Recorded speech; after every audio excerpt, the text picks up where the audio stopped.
from you. Have some meetings, because I set the Zoom account up and I didn't pay attention when I was setting them up. They'll say Jennifer Price's meeting. So occasionally I remember, oh, I should put like the election Commission. day or election commission, not Jennifer Price. So a lot of them say Jennifer Price's meeting. Yeah. So eventually they will. Okay, like about 18 inches, because, Oh, no. Mm-mm. No, that's the wrong way. You said I need to move 18 inches, and I said forward. So are you, okay, when we met with, Chris came up and visited with us a while back, and we were scanning in the voter statements and voter applications, because they have to be available in the clerk's office the next day. Are you gonna do that, or are you gonna just kind of just turn the voter statements and applications back in? I hadn't really thought about it. So, I don't know, I kind of like the idea of scanning it in. okay, so that was, and that's our thinking too. However, when we scanned them in, to stop and label each one of them was very time consuming. And because you work in groups of 4, that's what we're gonna go to, is a group of 3, basically, where one person is the stapler and the scanner. And Chris was saying that when you scan in, if you're just scanning in these ones that are accepted, just do a continuous scan, because if someone asks for a FOIA request, you can just give them the whole scan. Because it's all FOIAble. And so you just have to know. But if we're looking for one in particular. Right, and you know it's in that batch. And so what we'll do is we'll scan ours in batches, and then we'll label those, and we'll know who was scanned in. Okay. But they won't be individually named. However, for the ones where there's issues, like they're rejected, those will scan in and individually name those. Okay. Because those are the ones where you're looking for, those are typically gonna be the ones that people call and ask, well, you know, how do you know my signature didn't compare and I wanna see it? But if it's, and this was the thing I was talking to Chris about, if it's with the ballots, you can't retrieve it. Right. So if it's scanned, then you can send them the scanned, and those will be the only ones that we name individually. Okay. That's gonna be our plan. And then we'll have someone who just is in charge of scanning in the rejected ballots and naming them individually. But as the canvassers are going along, the process will be the 2 people canvass and compare the information, then they hand it to the third person, who writes the name on the list of electors, basically, and then scans it in, staples it, and puts it in the box. And then while they're doing that, the other 2 will have gotten another ballot out and be comparing. So, yeah. I think that's gonna be our process. So, yeah. So you don't have 2 people writing names on the list of electors? You don't have to keep 2 lists. That changed. You only have to keep 1, 2 years ago. Because I was thankful we had 2, honestly. Hello? It really made life so much easier. Yeah. Because we kept one list with the ballots itself, and then one that we could filter back through and look for to see if a name had been written down. So, since they weren't in alphabetical order for us to. What we're gonna do is, we're gonna figure out a spot for you, Tom. What we're gonna do is, Come sit by me. I'm gonna ask, we're gonna buy a copier, a small copier, to copy those lists as we're doing the process. Doing it. Yeah. So, Yeah. Well, I like just having 2 and because sometimes you couldn't read what one person wrote, so we could refer back to the other one to actually be able to. Do you run with the roster with it? For smaller elections, we do. See, But and for that, the general, there was no way we could. So because the law is gonna change, because now she has to give us that daily update, I'm gonna have her give me, so when this ballot box gets like 300 in it, or 250, or whatever number it is that we decide, even though she's giving me a daily update, then we're gonna say that this box is full, and I'm just gonna ask for a roster of all the ballots that are in this box. And then we'll have that to check the names off, so that'll be our backup for that list when you, There you go. can't read the names. So, because what were we doing, Debbie, where we had to go through the list of electors and we could not read the names that one lady? Exactly, you couldn't, some of it you can't Trying to find someone who was not on On the list On the for list. one of these small elections, because our number was off by one and we knew it just hadn't uploaded to Central Point. Mhm. And boy, we had a hard time. Yeah. Yeah. Yeah, that was another reason I really liked having two lists. Yeah. Because So, for the general election, there was absolutely no way we could have used, but I like the idea of keeping it in matches with, but I don't know how Betsy's office does it when they come back in, but in Betsy's office, there were like 10 people logging stuff, and keeping up with it was a nightmare, they said. she only has 2 people who scan in typically, don't you think? I think it's just Becky and Jennifer that scan in. Friendly. Hello, hello. Hello, everybody. How are you you? doing? Tom, is that gonna be okay for you? Okay. Agenda and whatever. You used to be in the corner, aren't you, Tom? Been in lots of corners. I don't know what else you want, but that's the agenda. Just anything you might be giving to them or sharing with the group.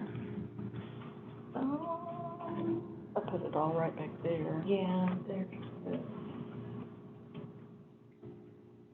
It is cold in this room. It is. Oh, my word. Well, that one's running and it's down to 67 again. It had gotten up to 69. I was looking to see if I had an extra set of numbers. You may just have to take mine, Tom, when I'm done.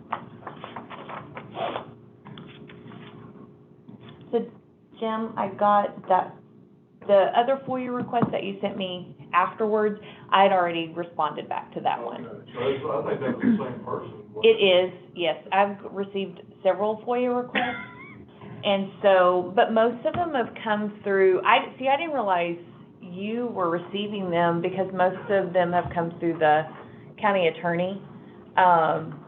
That one that you just sent me this morning hasn't come through the county attorney, but I'll go ahead and respond to it and send it back through Garrett. Seeing as I work from home most days these days, No. just hold my desk around. I haven't really been looking at it. So, Yeah. but it looks like it might have gone, well. Benefits of my job. It did. Becky received it, and then I received it, and I've responded basically for Set up, everybody. I think they keep using the shotgun approach on this thing. I go back to the Shoot it at everybody, I need and. somebody. Till somebody I don't gives. think I've met you. Oh, I'm Evelyn yeah. Jackson. So Evelyn, is our supervisor at, Genesis, but she is also our supervisor for absentee ballot canvassing. Okay. So she is the one who will keep all of this under control for us next year. So, yes. Oh, you've got a big job there. She does, so, but she did an excellent job last I year. don't know if it's congratulations or condolences. Condolences. But certainly it's admirable. Well, I'll say last year was certainly, the last election, general election anyway, was certainly eye-opening. And sometimes felt very overwhelming because we had so many people that used that absentee system. And we hadn't ever really Had that- canvassed. Like, I think the most we've ever canvassed was like 1,800. Mhm. I think that was it. Mine had been closer to 3,000, but then to jump to 16,000 was huge. Yeah. But our process worked, and it worked well, so How's everything going in Benton County? it's going. It's been kind of quiet, thank goodness, Good. other than all the crazy FOIA requests, but Figured you'd get that. Yeah.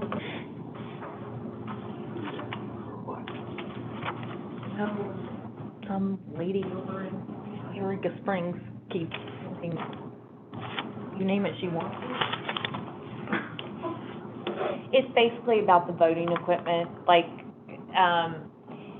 who hasn't been upgraded, who does the maintenance on it,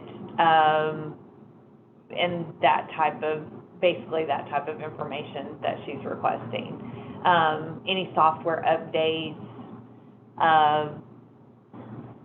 report, like, not accounting reports, but, not configuration, but I forget what the terminology was that she was looking for. Testing, checking, all of that, yeah, Yeah. so, Preventive maintenance type. yeah, so, Update. All of our records. All of your instructions from Venezuela. There's just a lot of, upset people, there's a lot of distrust, there's not all just, some extremists, right or left wing people. There's a lot of people just want to know that, that our elections are okay. yeah. I'm not sure, I don't know if we need to be proactive in having some training or knowledge that we can actually be more in-depth, answer people. I know I'm gonna be questioning a lot, just so I have answers, better answers. Well, I am hoping that people take advantage, I mean, I'm doing those 2 classes for OSHR. Yeah. What are you gonna be teaching? Basically, the whole election process, and I planned on starting from filing to how Washington County is responsible for programming their own elections, to LNA, which is a lot of the information because basically, how do we test our machines? How do we know that when we put the machines out in the field that they're actually counting accurately? So LNA, how we do election night in regards to how we balance the numbers, and certification. So it's the whole process, basically. But I almost think I'm gonna focus quite a bit on LNA. A 5-hour class? Logic and accuracy. Okay. Yeah, and so you'll sign a certificate for logic and accuracy today. I just don't know. With the acronyms, yeah. They're thinking, like Lawson. Loss and prevention, yes. Yeah.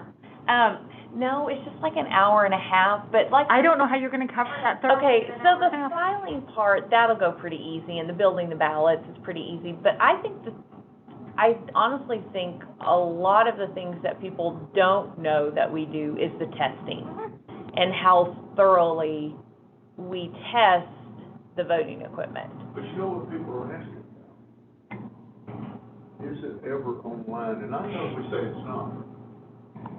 But my next question, if you say, well, no, the equipment that is not, and I'm trying to place myself in their place. The equipment is not ever online. Is it capable of being put online? And if so, how do you do that? And how do you know it hasn't been done? I mean, those are the types of questions that people are going to ask. Right. I think we need to be prepared to answer some of those questions. Yeah. If it's possible. So. I may be wrong, but. No, I mean, so basically, our express votes are not online. Are they capable of being put on? Those are No, not. those are not capable of being put on. The express vote is the machine. It's the marking device. The marking device that where people stand Mhm. and place their vote. Yes. Okay. Yes. What about the ones that are? Okay, so that gets a little bit trickier to answer. Okay, so for the state of Arkansas, our DS-200s have never been put online, okay? I don't think we purchased the modem that allows them to go online. Exactly. So therefore, ours cannot. So they're internally, structurally, mechanically, or whatever, Right, they are not capable Correct. of going online. There, you can't plug a Phone line into it. you know, Right. or a cable into it get anywhere. Right. But, How do we then, let me ask this question, how do we get reports from the field on current status of voting? You know, they're emailed to us, right? no. So how do we get them? Okay, so the reports of how voting turnout is on election day, We're getting updates on election night. Mhm. You're getting updates, you're sitting over here, I'm sitting over there. And you're printing out these updates of current status. I have the thumb drive that has the results on it that I enter into the computer. Brought here. Yes, that's And from, that thumb drive came from what? from the DS-200, from the ballot At the box, polling site. at the polling site. You can plug a thumb drive into it, but it doesn't have the modem in it that allows it to go online. that's great. And the Exactly. computer that I have, that I am getting those numbers into and from for your reports, has no capability to be online either. Perfect. It's hardened. See, that's the kind of questions that I Yeah. think people want to know the Yeah. answer to, because they don't trust the government. People haven't trusted government for a long time. No, they don't. And I think for our system, what's nice is, so you have the thumb drive, so that has the results on it. You get a printed results tape from the machine, but you also have all of the actual ballots themselves that can be hand counted if needed.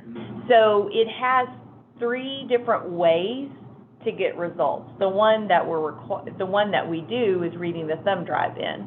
We balance from the results tapes to make sure that what we read into the machine actually is reflective on the results tape. And then when the state does their audits, they actually come in and physically use the ballots to make sure that what the ballots match the results tape. Do you know if any of the... Good morning. Hi, Max. Hello, Monty. Hello, did I meet Renee? He did, she's coming, she just sent a text. Okay, good. Yeah, I thought for sure I was the last one. If any of the equipment across the state, has the modem? Mm-mm, no. The state of. No, it does not. It does not. So for the, None of the equipment that was designated by the Secretary of State, Arkansas, right, has the modem and is capable of being put on. that is correct. That feature was not certified in the state of Arkansas, so therefore we cannot use it. But when you look nationally, and that's what happens, Yes. is people see that same machine Mm-hmm. in a different state, Mm-hmm. and it has the capability to do that. But for Arkansas, it does not. That's Popular for doing that. a great answer. I mean, Turning the that's air the right down? answer. The air didn't kick on, so. Isn't it hot and stuffy in here? No. No, we're freezing. Oh, no, I think it's hot. Well, I turned it back down Okay. because It was cold. it's There's 69. no air movement. It's Yeah. 69, so. Well, everything's stuffy behind that mask. No, it's just, it's that this building is Yes. a piece Yeah. of shit. You just said I was waiting them all when I said that. Oh, Jennifer, No questions, man. Do it. suggested. Oh, you're good. Well, I was 1 minute late. I thought for sure I was So, the last I one. suggested that they sign up to be a poll worker. I wonder if Max is Yeah, gonna go ahead. Come to our Well, office, it came the first thing you said, because I beat Renee. I am always more than happy to say, hey, Well, listen, this is what we're that's doing. But yeah, I just hit every single light Y'all are. I know, that's along the way. That's how it happens in the Story morning. of my life. Goodness. Really. At least not as far as I know. yeah. Are we on, have we been on? We have, but we've been good. All right, good. Well, Tom, are you gonna give us better press this time? Hey, y'all. Hi, Renee. You got in trouble last time. I think it was the headline, so it was probably not what you did, but.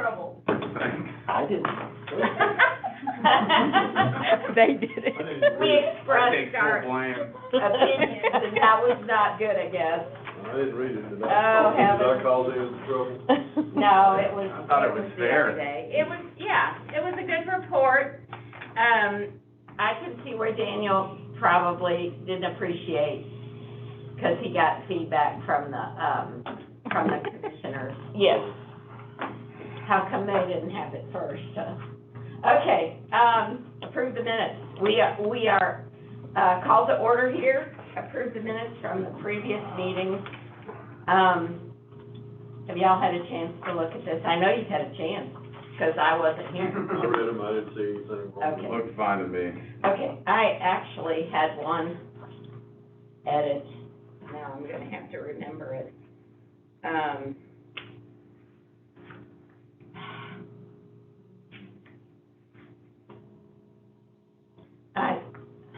I don't remember what it was. I didn't mark it on my copy. But let's go ahead. I think it was just a clerical correction. So we'll go ahead and approve them as presented, and then if I think about it later, I'll let you know. Okay. All right. Minutes are done. Sign and approve the notice of poll workers for the October Tawnytown election. So this is, Okay. so this list, so this takes care of both the county clerk and election day in-person voting. It lists everyone who works in the county clerk's office. It lists all of our staff, anyone that helps us election night with delivery, absentee canvassing, and then it includes the election day poll workers at St. Joseph's. And then this will be posted on September the 27th, required by law. The notice of election will be published on the Sunday before, Oh, yeah. so that voters are aware that they can make an objection. This does reflect the new law change of 7 days to make an objection rather than 10 days. And this, of course, is posted on our web, or not the poll worker notice, but when this will be posted is on our website as well. Okay.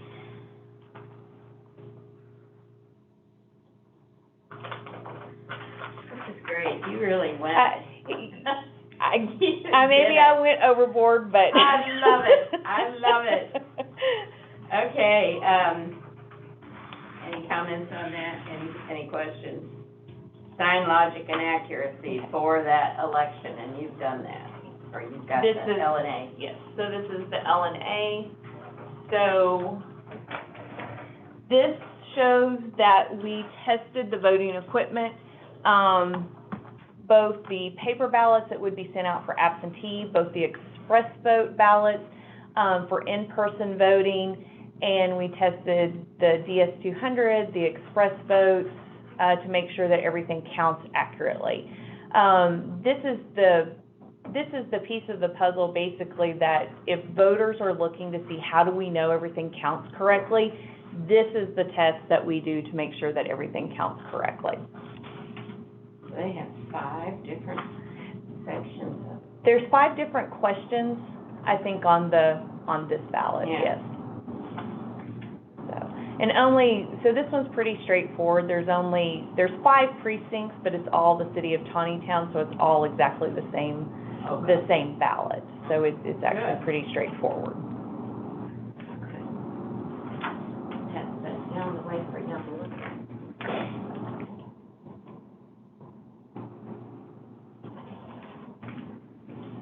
And of course, this gets filed with the county clerk's office as well.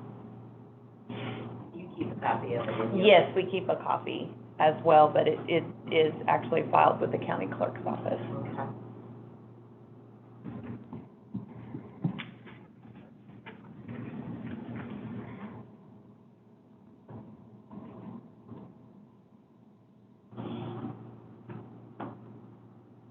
Oh, you know what? I remembered what was wrong here. Bottom paragraph. Although maybe it's not wrong, because it says September the 2nd, that was our original It date, was. so leave it that way. Yeah, it was. That threw me too, when I read the minutes, because I'm like, no, wait a minute, we're meeting on the 9th, but we had Exactly. originally Yeah, we set did. the date. So it accurately Okay. reflects, Perfect. reflects the date. Max, you can go ahead and sign that if you Sure. want. Yep, I'll do it.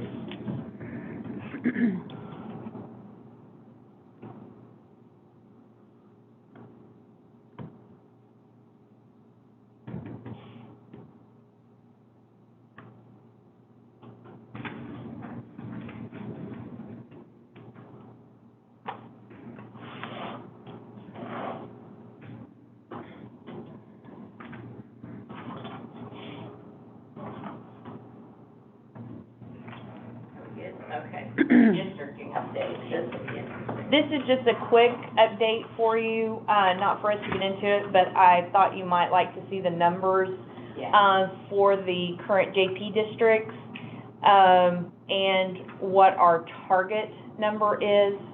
It's 16,391 per JP district will be the target number, but we have the variable between Latitude. between 15,572 and 17,210. And so this kind of shows you where the JP districts are that will need to actually gain voters, and those ones that will need to lose, or not voters, but population. Yeah, okay. So. All right, when you, one thing that I was gonna do, and I didn't have a chance to do it, was to get a percentage of increase. On I can each- run that for Yeah, I you. was gonna say, if you would do that, I would appreciate that, because that gives us some idea of the, at least the current JP districts that are, gaining the most. Right. And, I think that would be helpful when we start to go through.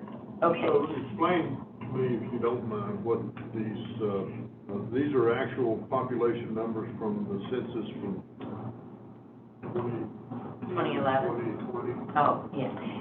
Yes, so 2011, that shows the population when we did the redistricting. So that was our number that we ended up with in each of those JP districts.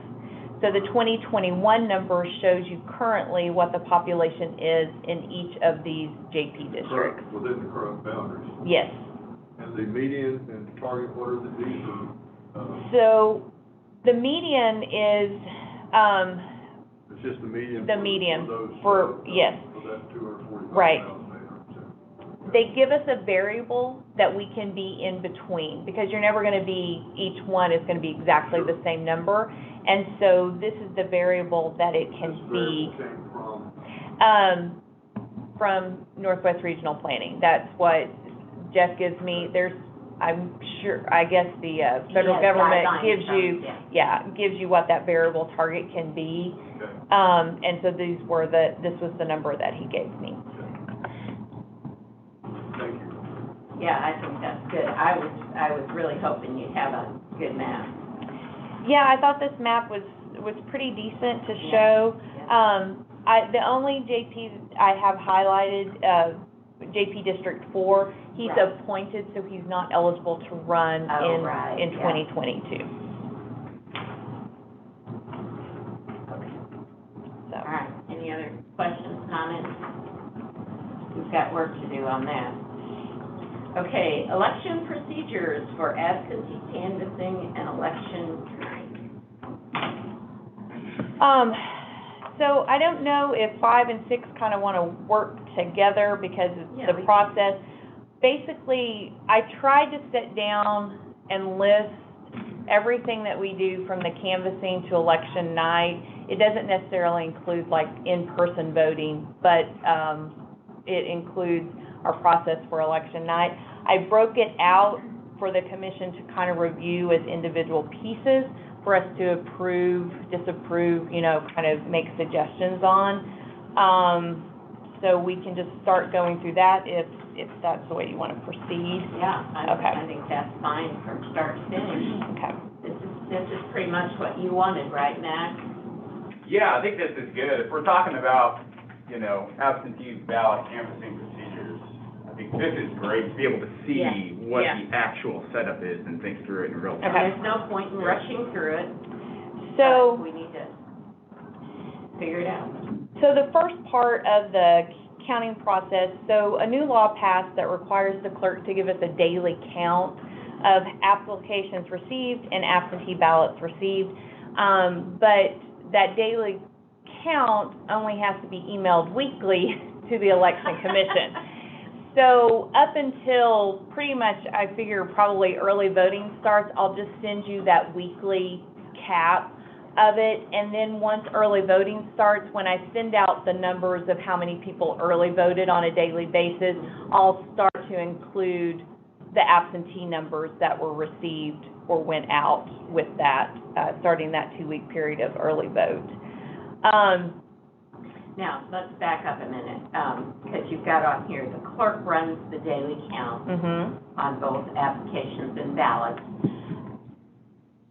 You receive that as a courtesy from the county clerk, right? So, Daily? daily. Mhm. Well, so the way I think the law is written, she's required to record it daily, but not give it to us except on a weekly basis. Okay, but you still, I'm gonna work with Yes. Becky, we'll get a daily, I'll have a daily Yes. number, Yes. for our office, but if it's okay with the commission, I'll send you a weekly recap, except when early vote starts, then I'll send you a daily recap, the same as I send the early vote numbers. yeah. If- that's fine, I don't need a daily update. That's, And if we need that, we can call. Yeah, exactly. It's not as if, we don't have any lines of communication. so with that in mind, we plan on, and a lot of this I've talked with Becky about, so that the two of us are working together on it. We will, up until, it depends on how many applications are requested and then when they start to come in, we'll actually provide Becky with a ballot box, and once the ballot box, so it'll be like labeled batch 1. Once it gets to a certain number of ballots inside of it, maybe 200, 300, we'll kind of work through that. Then we'll have her run a roster just for that ballot box, so we know exactly how many ballots are in there and who the ballots are for, or from, so that when we get into the canvassing, we know a number that we're looking for when we open this ballot box. It should have 150 ballots on it. There should be 150 names on the roster. So that should match. And then we'll trade out ballot boxes as we need to up until we can actually start canvassing. Because remember, we can't start canvassing until 7 days before the election. Absentee ballots go out 46 days before the election, so there'll be a lot of kind of just waiting on us to be able to do the process. One thing this allows us to do when she runs a roster is we'll be able to go through and pull the applications. So we'll already have the roster and we'll have the applications ready to go for this box, which we can't open until the first day of canvassing. So that will help us pre-prepare as much as we can before we actually start canvassing. We'll ask her to make special notations for designated bearers and military overseas ballots, because those are treated a little bit differently. And then that will set us up for our canvassing process. So that's basically kind of like all on the front end. Okay, so the number of ballots that you're gonna put in there, my concern would be, that you not have a set number to put in there. It won't. Because, I mean, if you get close to election day and you get 1 or 2 and you have to start a new box, that concerns me as far as the anonymity of the voters in that last box. So the ballots, in regards to, for the voter, for that, their voter statement and voter application are foilable. Yeah. So they don't really have that per se.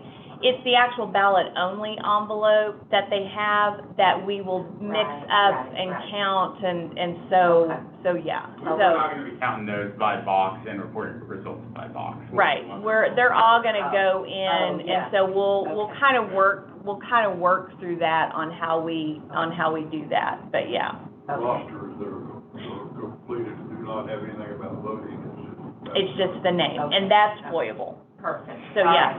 So that was my concern, I mean, we really need to continue to, protect the privacy of each voter. Yeah. So, and we have enough ballot boxes to be able to do, even if it only has one in it, and I need to trade out for the next day, I have enough ballot boxes to be able to do that, so, yeah. So when so that's basically that first portion, that daily count of absentee ballots returned to the county clerk.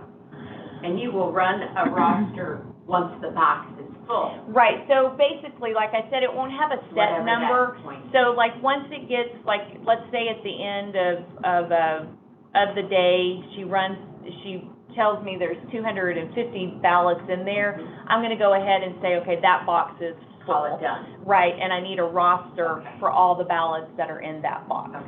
And then they'll start over the next day, because she can run the rosters for set time, Okay. or for set. Oh, yeah, Right, okay. so, yeah. So, and depending, I could trade it out daily, but I don't think we'll need to do that, Right. especially for the primary. But when we get into canvassing, like once early voting starts and then once canvassing starts, we'll get a new box per day, because basically those ballots that are scanned in on Tuesday will count on Wednesday. So that's when we will start to trade out the boxes on a daily basis. So, yeah. So are you asking for our approval on the? Yeah, I procedure mean, you put here? Yeah. Okay. What if we do this, what if we go through all of these, there's a bunch of them, and we note the ones where we have a question we can't approve, and then we approve all the rest of them at one time? However you want to do it, I just broke it up because there's going to be some things in here, and we don't have to approve everything today, but I can make a note, the commission had no concerns with this, and then we can approve, yeah. Yeah, I think that's good. I think, real quick, why don't you just tell us, like, what's our goal today, and what's our goal right now? And then I agree with Jim, let's run through, what happens in the next piece of it, and we'll just kind of think and talk through it, and I think my goal is to basically talk through the procedures, not necessarily for you to approve it today, because you may want to digest it and come back and say, maybe, because this is really setting us up for next year. Yeah. The next election we have, October, I don't even think we have any absentee ballots yet. So this isn't something that we have to do. Sure. That we have to implement this year, but I would like us to have approval for it before January 1st, so that going into next year, the commission, we're all on board with how we're gonna proceed. And this is because there were certain laws passed that changed the absentee ballot procedure? Yes. In some ways, so you've taken the existing procedure, but to comply with the new laws, you made some edits and changes. And basically what I did was I took that ballot disposition report, because that's our end report that we have to do. And so I've worked our way back to how do I get all the numbers for that report. And so I've designed a system, I hope, that will make it easy for us to be able to have all those numbers without having to go back through. Exactly, and double back on things. So, so this accounts for all the existing new laws, and the procedures that we used last year, and kind of have updated it. But my end goal with everything is to make sure that this ballot disposition report is 100% accurate. Yes. So. And that's what goes to the state. And that's what goes to the state. Well, yeah, I agree, let's run through process here. Okay. So, so that's kind of our setup, and then, the first day of counting is 7 days before the election day. So we do not get 2 weeks for the general or the primary, even though we may have 6, 7, 10,000 absentee ballots, we only have the 1 week. And so basically, we will break canvassing up into 3 different scenarios, and the first one will be our first canvass, and so that's kind of what you have set up in front of you. We'll do 1 box at a time, and so that way we can reconcile the numbers. So because for every box, we'll have a roster. And so we want to know that when we count 100 ballots out of that box, there were 100 names on the roster. We have 100 ballots broken up, accepted, rejected, reviewed. And so everything balances to that box. Then we'll move on to the next box, and so on till we move our way through all of them. We will, so basically, you have in front of you kind of your opening procedures for canvassing. Right here. Yes. So yeah, so you'll have how to, basically, this is gonna be how to canvass the ballot. So this is our teams that we'll have going. One thing we are looking to change is to, instead of having teams of 2, have teams of 3. Kim uses sometimes teams of 4 for hers, and so we want to move to, at the very least, 3. And so this will allow the 2 people to go through the ballot, verify everything. The third person will be responsible for writing the name on the list, and then also for scanning the application and the voter statement into the scanner, okay? That's new. That's new. Yeah. That's gonna be a new procedure for us. And that's the budget request. When we talk about that, I'll talk about that.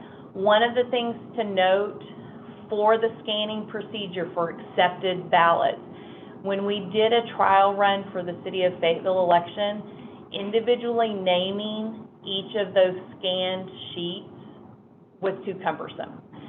And Chris from the SOS said that if we just do one big batch scan for those, he said that's perfectly acceptable for FOIA, because if someone asks for their specific one, we can just send them the whole file, because everything is public record.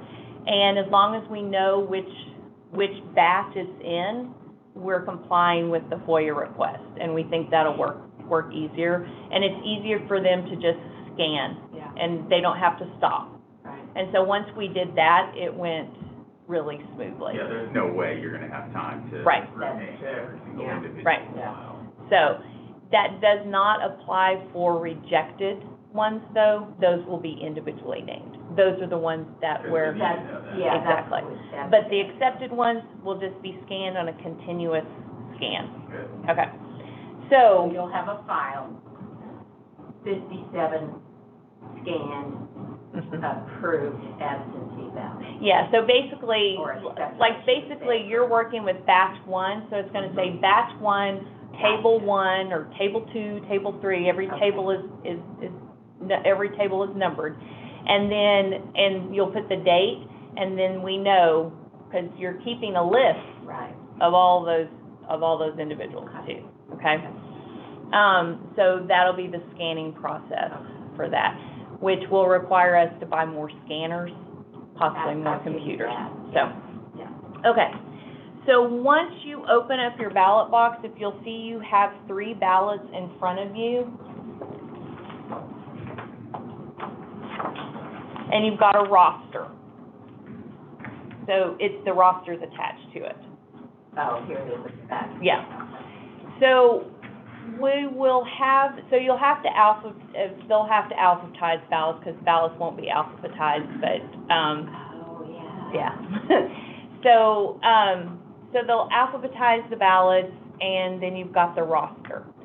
The first thing we're gonna ask the poll workers to do is to actually go through the roster and make sure that every ballot that they have in front of them is listed on the roster. Because if it's not listed on the roster, that means the county clerk didn't get it scanned in, which means that we have an extra ballot that's not been accounted for. And all that means is when she gets a big bunch of ballots in, she just has a gun and she's just sitting there scanning them. It means she accidentally didn't get that ballot scanned in.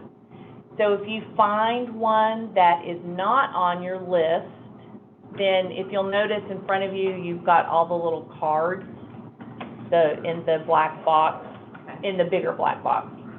Oh, The one at the end is orange, and it's for ballots that are not on the roster.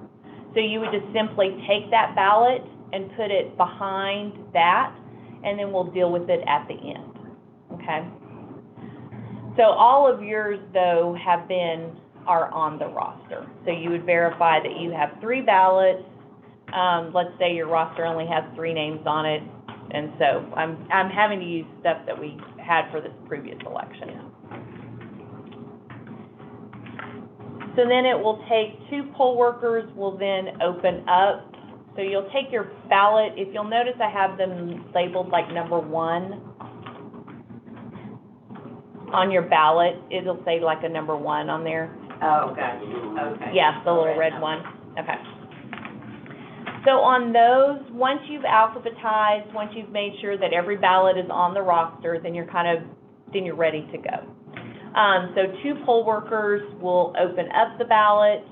They will take the application out. They'll take the voter statement out.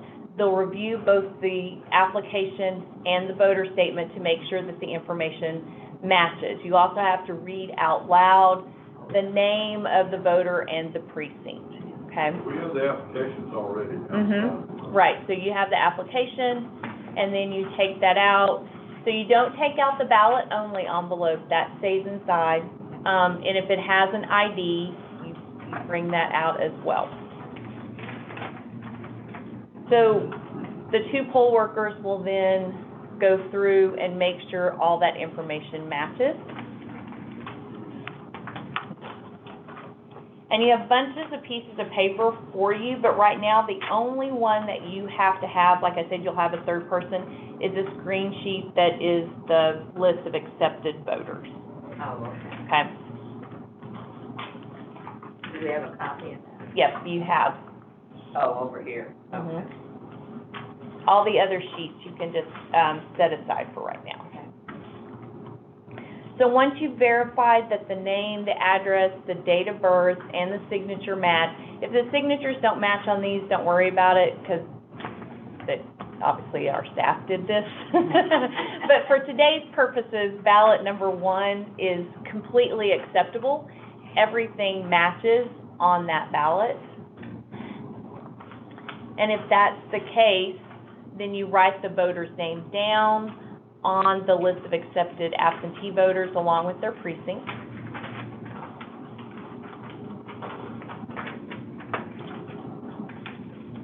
That's just matching the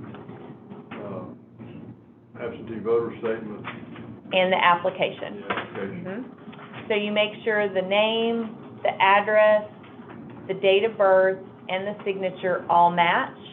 If the ID is included, which you all should have an ID, you have to make sure that the name on the ID matches the name on the voter statement as well.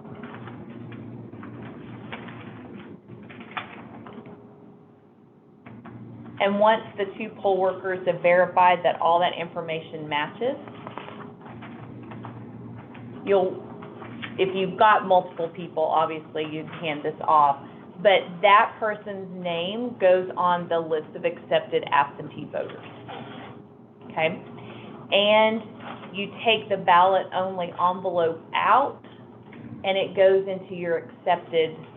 This is how the ballots can get, They'll be mixed up. yeah.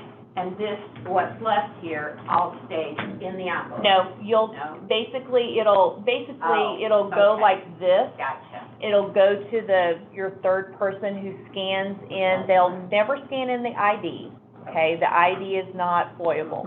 they'll scan in the absentee voter statement and the application, then they'll staple those 3 documents together. They'll have like a little box here that all the voter statements go in, that'll be labeled for that table and that batch, okay? So once all that's done, you have that name on the list of accepted absentee voters.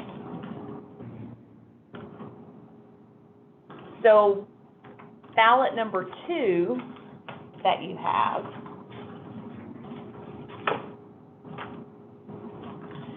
you'll open it up, you'll find its application, you'll find the voter statement.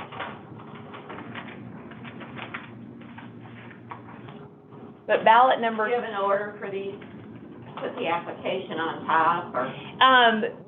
When we scan in, we'll look, I think the voter statement goes on top and then the application. Okay. So, I think in ballot box number 2, you should not have, or in, did everyone have an ID in ballot number 2 that you opened up? I haven't opened that number. Okay, okay. Bless you. Let me just go back and ask number 1, list of accidents, the envelope, what do we do? You would staple those together, and then you'll have basically, your scanner person will have a box that they go in. So for today's purposes, you can just put it in your accepted, thing to just get it out of the way. Yeah. All right. Number 2. So number 2, when you open up number 2, you should not find an ID in number 2. Okay.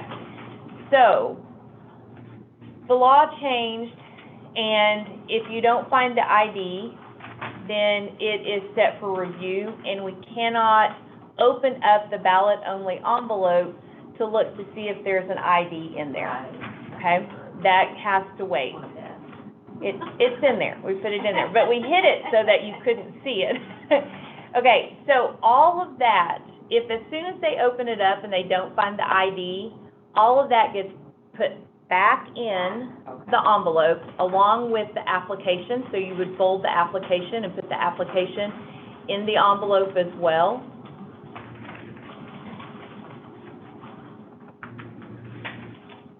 They don't go on. No, and they don't go on that sheet, and all your little cards, all the cards are broken in front of you in the black box. The little black. placards. Oh. No, they don't need that yet. The big black box that you have, if you'll notice, all of the cards, so there should be a number 3 that says, no photo ID. Number 3. And put it behind number 3. Now, you do have, it says approved, that's because the other information was, No, verified?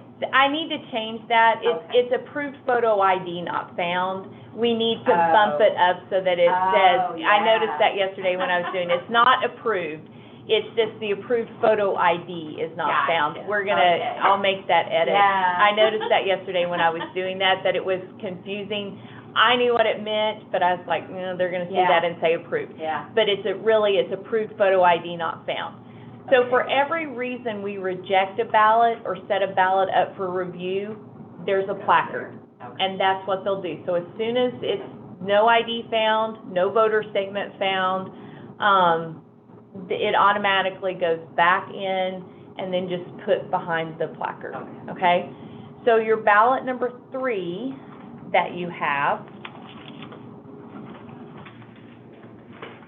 you'll open it up.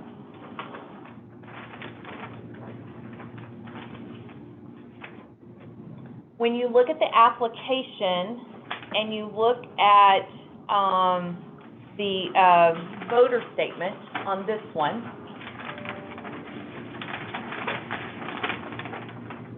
you'll notice that there's a signature on the designated bearer application that's not on the voter statement. Oh. That's set for review. Okay. So you will package all of that back up. and this is part of the new law change. So all of that goes back in the envelope, and then there's another yellow card there that, talks about designated bearer. This needs to go in. And that folds up and goes in with it.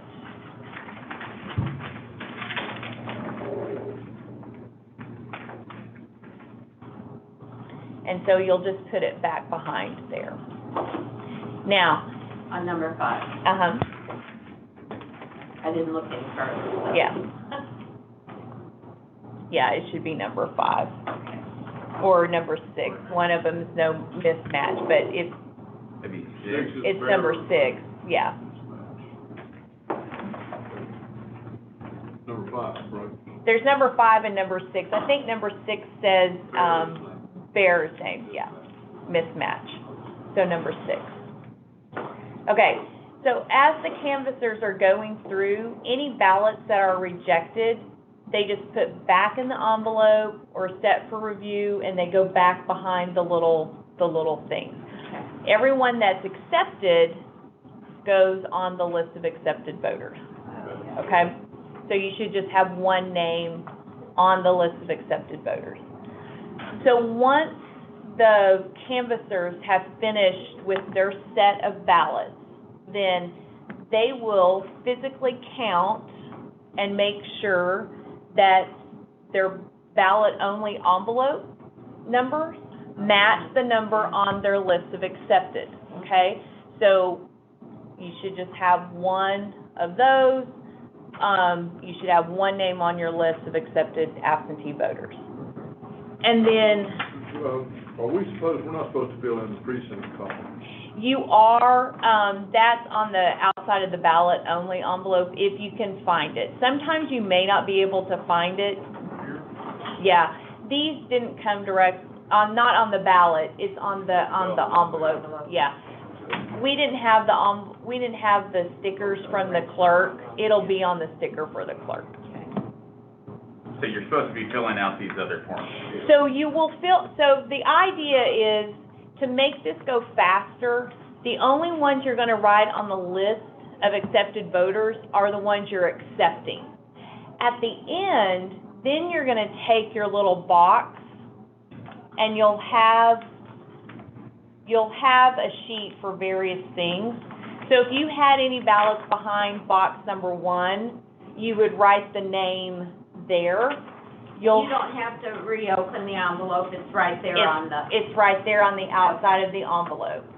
And then, you'll have that, then, so for anyone that's reason 1, you'll put all of those together with their list of voters and put those little slips on it, okay? So, the reasoning is, if we stop to write the name down as we go through, it's going to slow us down. And then my reasons won't all be together. It'll be a lot easier at the end for all the ones that are rejected to go through each of the papers. You're not distracted at this point. Exactly. You're filling out one of these at a time. Exactly. Yeah, I didn't want them to be shuffling through papers. Yeah. So at the end, then you'll go through all your little cards. We had a lot of colored paper left over from things. So each set of cards matches the set for the list of voters. And so you have the sheets designated for the different things. You would write the voter's name and the reason it's rejected on the sheet, and you'll fill out the sheet. Any voters that aren't found on the roster at that time, you would put on this list, because those are gonna have to go back to the clerk's office to be scanned in. Oh, right. Yeah, so those actually have to go.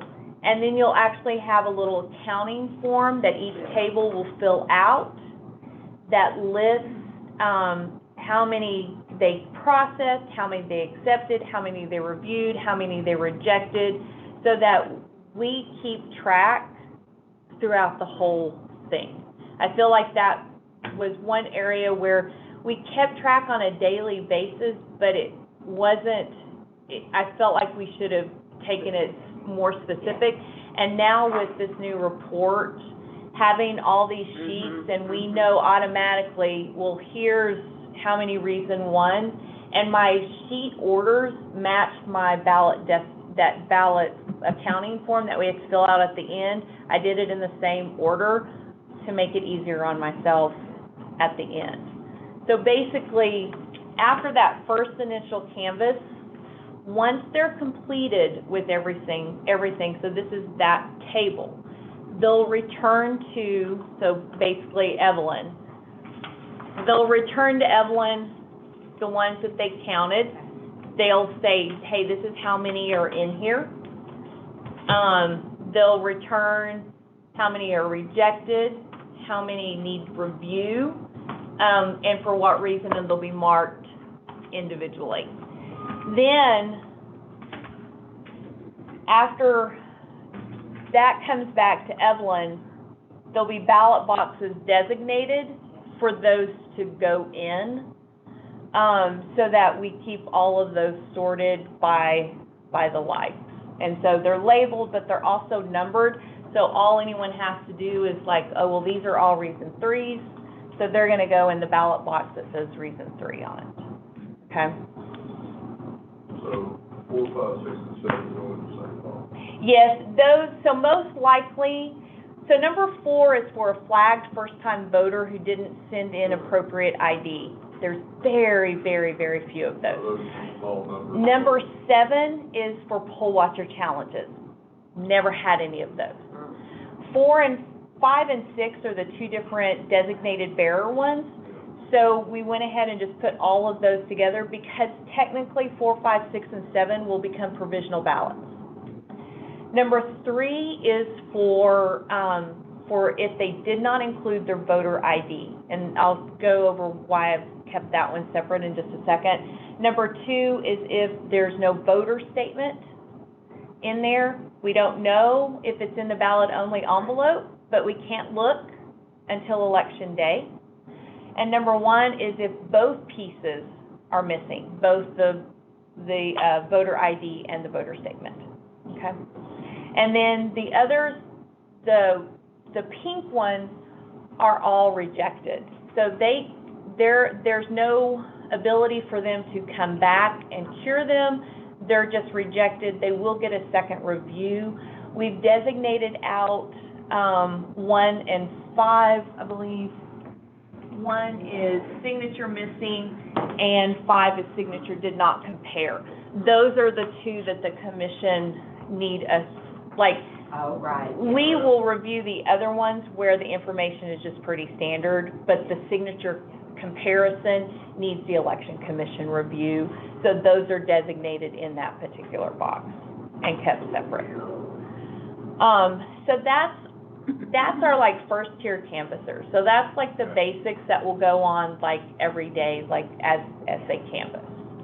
I mean, it seems very organized. I think it's a great system. Yeah. It's organized and it filters up into the same categories. It seems very organized, well thought out.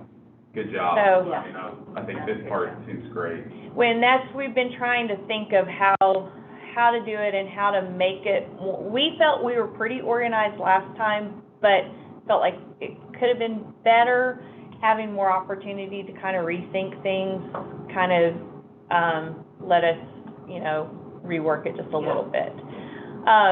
So these are your these are like your first tier canvassers who are just gonna do the basics.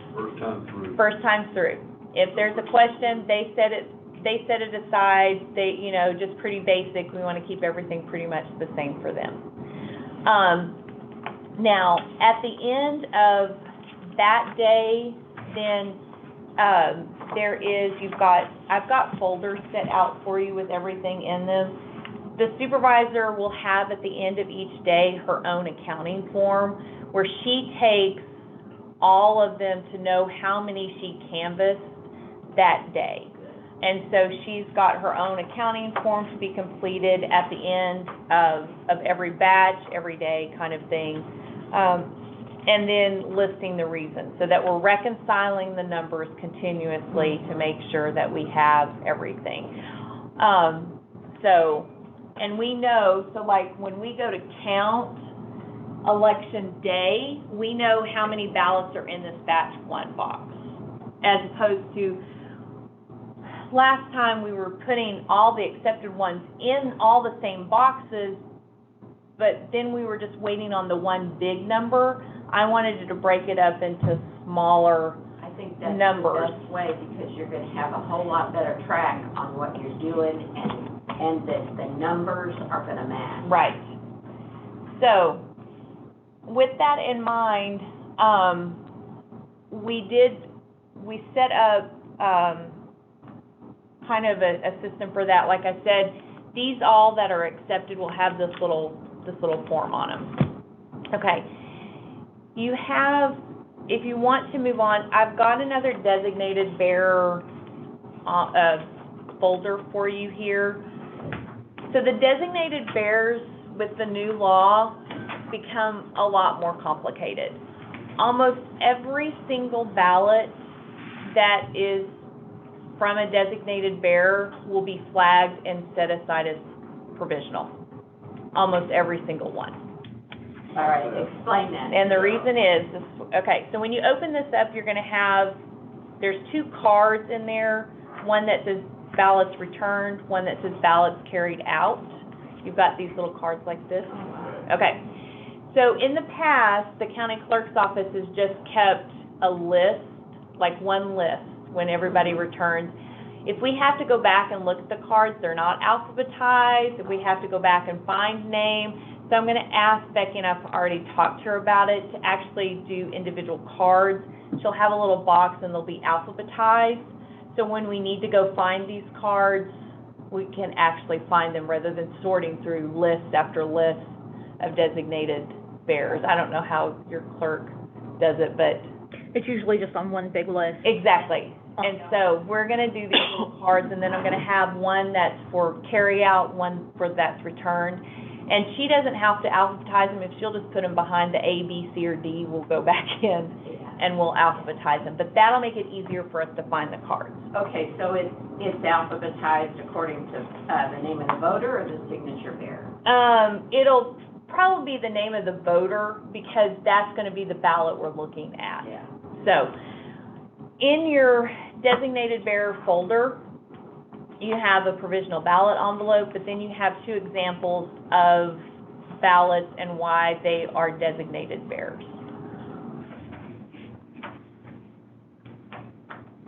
So, on one of them, and do you mind if I look at read, because that's No, right. go ahead.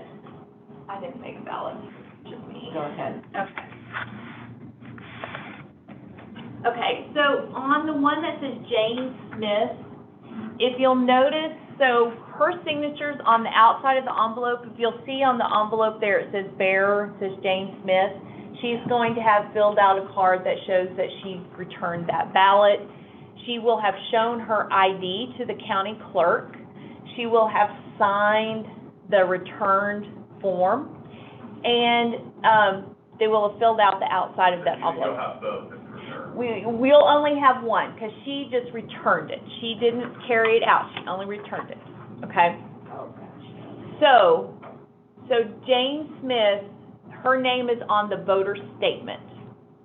If you look on the application, there's no name on the application, which means that the application was mailed to the voter, but the voter decided not to mail it back and asked her neighbor, Jane Smith, to return the ballot for her, which is perfectly legal. There's nothing wrong with what she did, that is the process.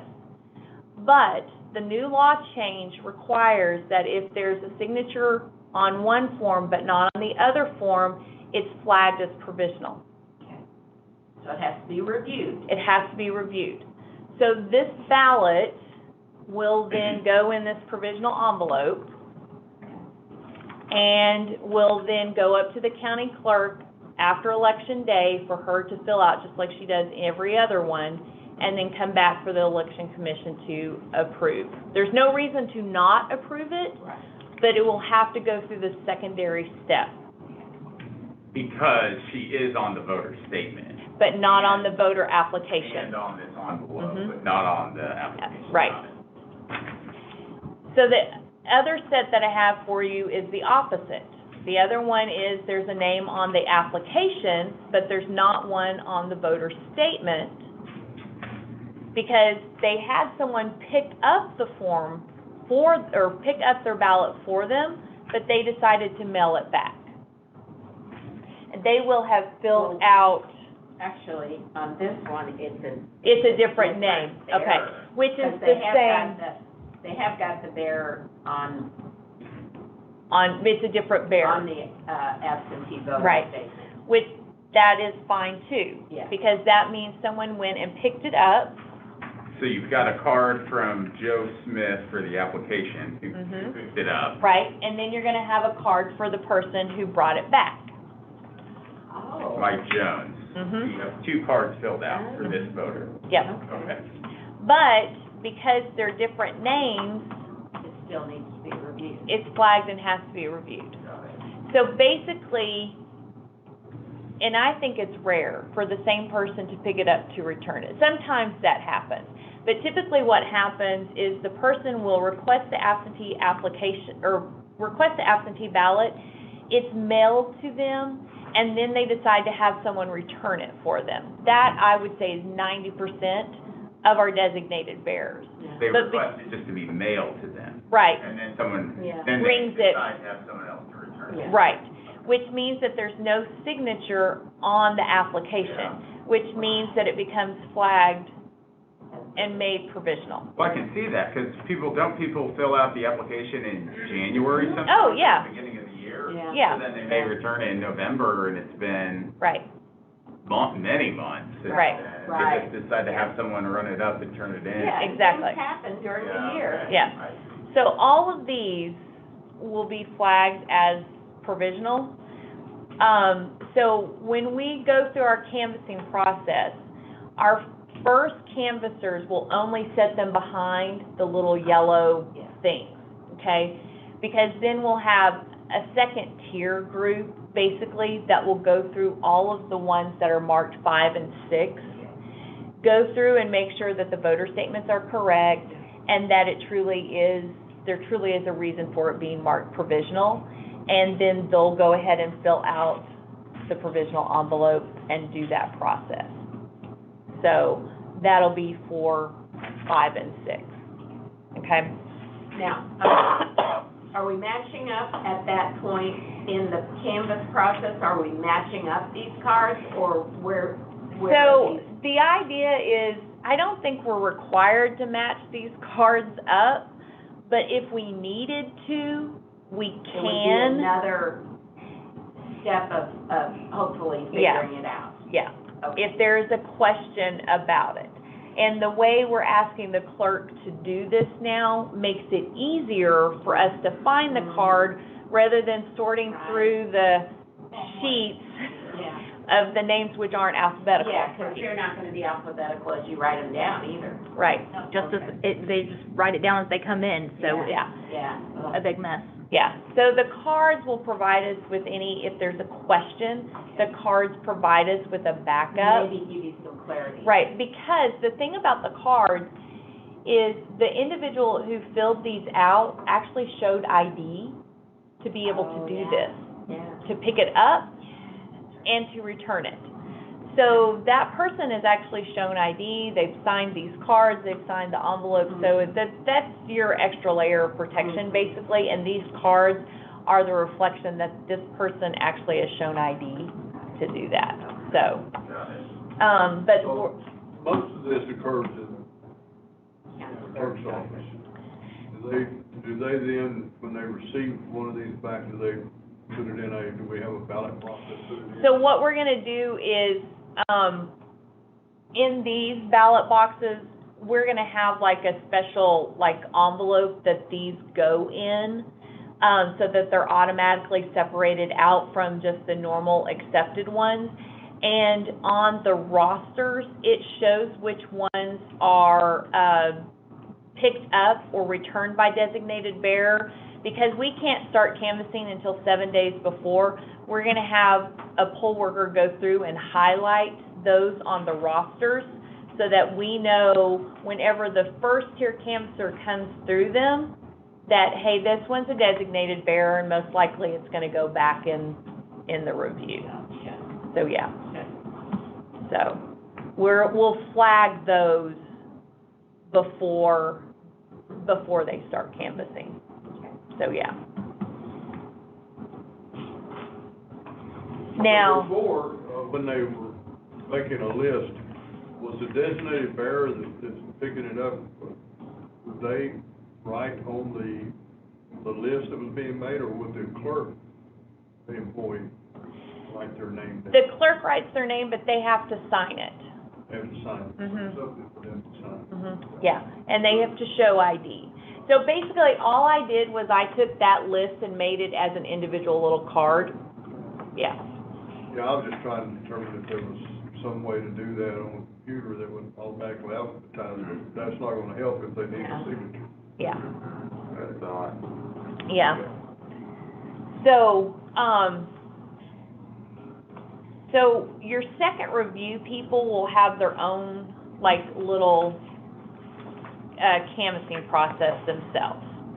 So, that's the one that I talked about, that they will reconcile the numbers at the end of each day, and these are gonna be, the form that she completes. Your second review are going to be where we go through the designated bearer, so 5 and 6, and then also the number 3. So the number 3s are the ones where the photo ID is not found, And but it could does have a potentially be- voter statement in it. The So photo do- ID Could be in the ballot only envelope, but we don't know that. Right. Okay. In order to keep your first canvassers, everything going smoothly and they don't deviate from anything, if the photo ID is not in there, we're asking them to just put everything back in the envelope and set it aside, okay? That'll make it nice, clean, and simple for them. Your second reviewers, though, will be able to take anyone that's marked number 3 and go ahead and do a preliminary review of the voter statement. Because if the voter statement is missing a signature, a date of birth, or the address is incorrect, it's rejected regardless if we find the ID or not. And so we can go ahead and reject that through that second review. But if they find that everything is accepted, then we can do a preliminary acceptance of those, so that come election day, all we have to do is look for the photo ID and not have to canvass the whole voter statement. Because we're gonna have, I worry about the number we're gonna have where the ID may potentially be in there or just not in there, but because we can't look at it till election day, we won't know. So to kind of help speed that process up, they'll do a second review. We need to get some kind of a scanner that will look inside that envelope. Well, if you looked in your number 2 envelope, when we put it in between the ballot, you can't see it. Now, if we had put it on the outside, you would have been able to see that there was an ID in there, but until you open it up, there's gonna be no way of knowing. And we did have the one individual who sent back a military ballot with their photo ID scanned on the ballot. So, that happens too. So those, we figure for the first canvassers, just automatically set them aside. Can we put any other text on here, or is this the only thing we can put? Like, do not include any other documents in this envelope? You would think ballot only, it's clear, You would but think- it's not. No. You would think so. They're not, people are not very literal, apparently. No. They must think like, oh, it'll really be protected in Yeah. here or something. Like, I don't know. Yeah. What they think, but it happens. Yeah. Yes. Yeah. We get a lot of information inside of that rather than outside of that. Because they just fold everything up together. Sure. And they just put it in there. I don't know if we can or not, because the law says that that's Yeah. supposed to only Ballot say only. that, so I don't know. I we can ask the question. I don't think it says it only can say that, I think it just has to say that Yeah. wording. Yeah, that's. I don't think it specifies that you can't add any other wording on So it. we may just need to ask clarification. We would, so all of these are pre-ordered, I will tell you that. We Yeah. have boxes and boxes. Oh, yeah, yeah, she ordered, Stick a label on them? yeah. Still for future, Not that they're yeah. gonna read the label, because they just, They can be put back through a printer.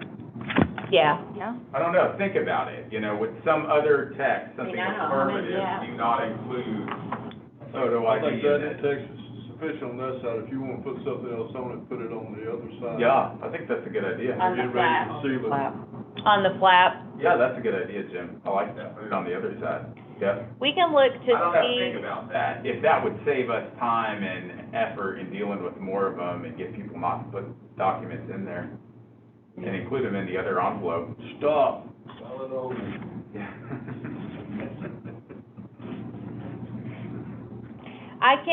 we can work something up and do something like that. I think, Kim, what do you think because everything has to be uniform, I almost feel like we'll need to have permission from the SBEC to do it. Yeah, I kinda like the idea of it going on the back, Mhm. Yeah. because then if they're sealing that, they'll see that wording and maybe stop and read Yeah. it. But, But it has to be really simple. Yeah. Yes. Very clear, Core very ballot simple. only is really simple, and it's not Yeah. getting the message across. yeah, do not include ID in, Yeah. Yeah, you can do that. Yeah. Or voter statement. or voter All statement, they'll yeah. see, when you read that, is include ID. Yeah. Oh, yeah. So, Do not in big, bold, red letters. Something affirmative like that. Yes. Do not Mhm. include these things. And I those think words that's need to be instructive. bigger and bold versus everything else printed on there. I don't know, think about it. Just to catch their eye. Core ballot only is clear, but it's also poor verbiage. I mean, that could be better, in my opinion, you know? Core ballot only, yeah, I don't know, something on there. Think about it, if it would save Yeah. us trouble on the back end, yeah. yeah. I do think we'd have to get permission from the Yeah. SBEC, but we can work up something that can just be, See, because yours says ballot only, ours just says ballot only. Oh, So yeah. they're not identical already. yeah, Huh, yeah, okay. so. Are you getting them from the same place that we are? We order ours from Absolute. That's what I thought. We did too. But Becky placed the order, so I don't know. Oh. I don't know. But that's what ours have said for. Yeah, I don't order ours either, they go through the county clerk's Yeah. office, but I'm pretty sure they use Absolute to print theirs. Yeah, so, anyway, but we can ask Yeah. and do that. But, since we can't look in there until Election Day, we figured for those that are designated number 3 with no ID, that they'll get a preliminary review. If the voter statement is incomplete, then it's automatically rejected. So then that takes care of us having to look at it on Election Day. On Election Day, once we open that up and we find that there's no ballot in there, then it becomes provisional. So we will still keep those ones separate, because those will have to be, made provisional, if we don't find the voter ID. So, as long as, so basically the second little set of review sheets lays out the instructions for canvassing, number 3, 5, and 6, and then it'll have a separate list of ones that are provisionally accepted, and then, the ones that become provisional, and then the ones that become rejected. And as with everything else, there'll be a counting form for that, so that we can keep up with how many of those we have accepted. And then all of them, didn't mention this, but every ballot that gets rejected or reviewed gets a sticker on it. And I didn't print the stickers, but they all have stickers on them, so that we know when we're looking at the outside of the envelope what was the problem. And so we have these labels that we'll print that makes it easy for the poll worker to just mark the reason, rather than having to write out a reason for that. I'm glad you said that was a sticker, because I saw the piece of paper and it's like, how are they gonna attach it? And I made myself a note, look into stamps. They're they're shipping labels, but I have like 6 sheets left, so I didn't wanna, if we made any changes to them, I didn't wanna, yeah, so they're just shipping labels, Okay. so yeah, so, and they, My brain automatically went to, we have to stamp everything else. yeah, no, they're, Stamp for those. yeah, no, they're shipping labels, Okay, so yeah, so they'll actually just get sheets of the labels, okay. so yeah. So, and that way they just stick on there, it's pretty straightforward and everything like that. We tried to think of a way to not have to do provisional ballot envelopes for these, but with the stickers, and then we could put just a sticker on it that says provisional, but then I worry that they'll get lost because they have to go up to the county clerk's office. I feel like to not get them confused with anything else, they need an Could we envelope. possibly sticker them, but put them all in one envelope to send up there? Well, Wasting those envelopes. she still has to make out the sheets for each one of them. But if she could attach a sheet of paper to the To each envelope one. and put it back in the one envelope, Yeah. I just feel like it's a waste of I know. ballot envelopes. Those are not cheap. No, And- not, but I'm gonna do I- different ones than our election day ones, because your election day in-person ones won't work. Right, no. So, yeah, so that one I'm still thinking through, but the sticker, once we had the stickers on there, there wasn't a lot of room for it, but yeah, so. So that would be the second kind of review that your second tier, canvassers would do.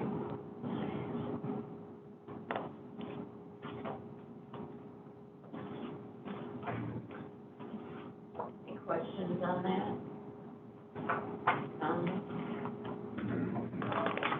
And How far then, we got?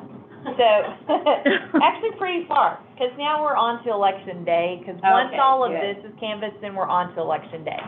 So then the rules change for election day, because any ones that we canvass on election day, we can open up the ballot-only envelope. Oh, So yeah. there's a little bit different procedures for election day than there are for the regular canvassing. So basically, the way we'll do this is we'll run all of these sets of papers for the canvassing, and then election day, they start out with brand-new types of paper. And then we change the cards to reflect, because, for instance, when you're canvassing the ballots that came in on Tuesday, you can open up the ballot-only envelope. And so if you don't find the ID, then that automatically can be that automatically is reviewed. But if you don't find the voter statement, it can automatically be rejected. You don't have to wait. And so your little cards that go in this will be changed to reflect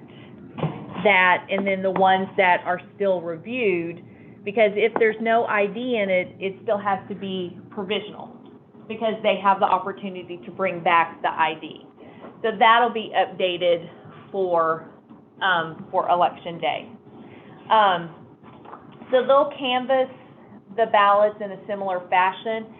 They'll canvass 2 and 1. We'll have a separate team that canvasses 1 and 2, because they can open up the ballot-only envelope. If they find the voter statement, then we can canvass it. If they don't, it's rejected with 1 and 2.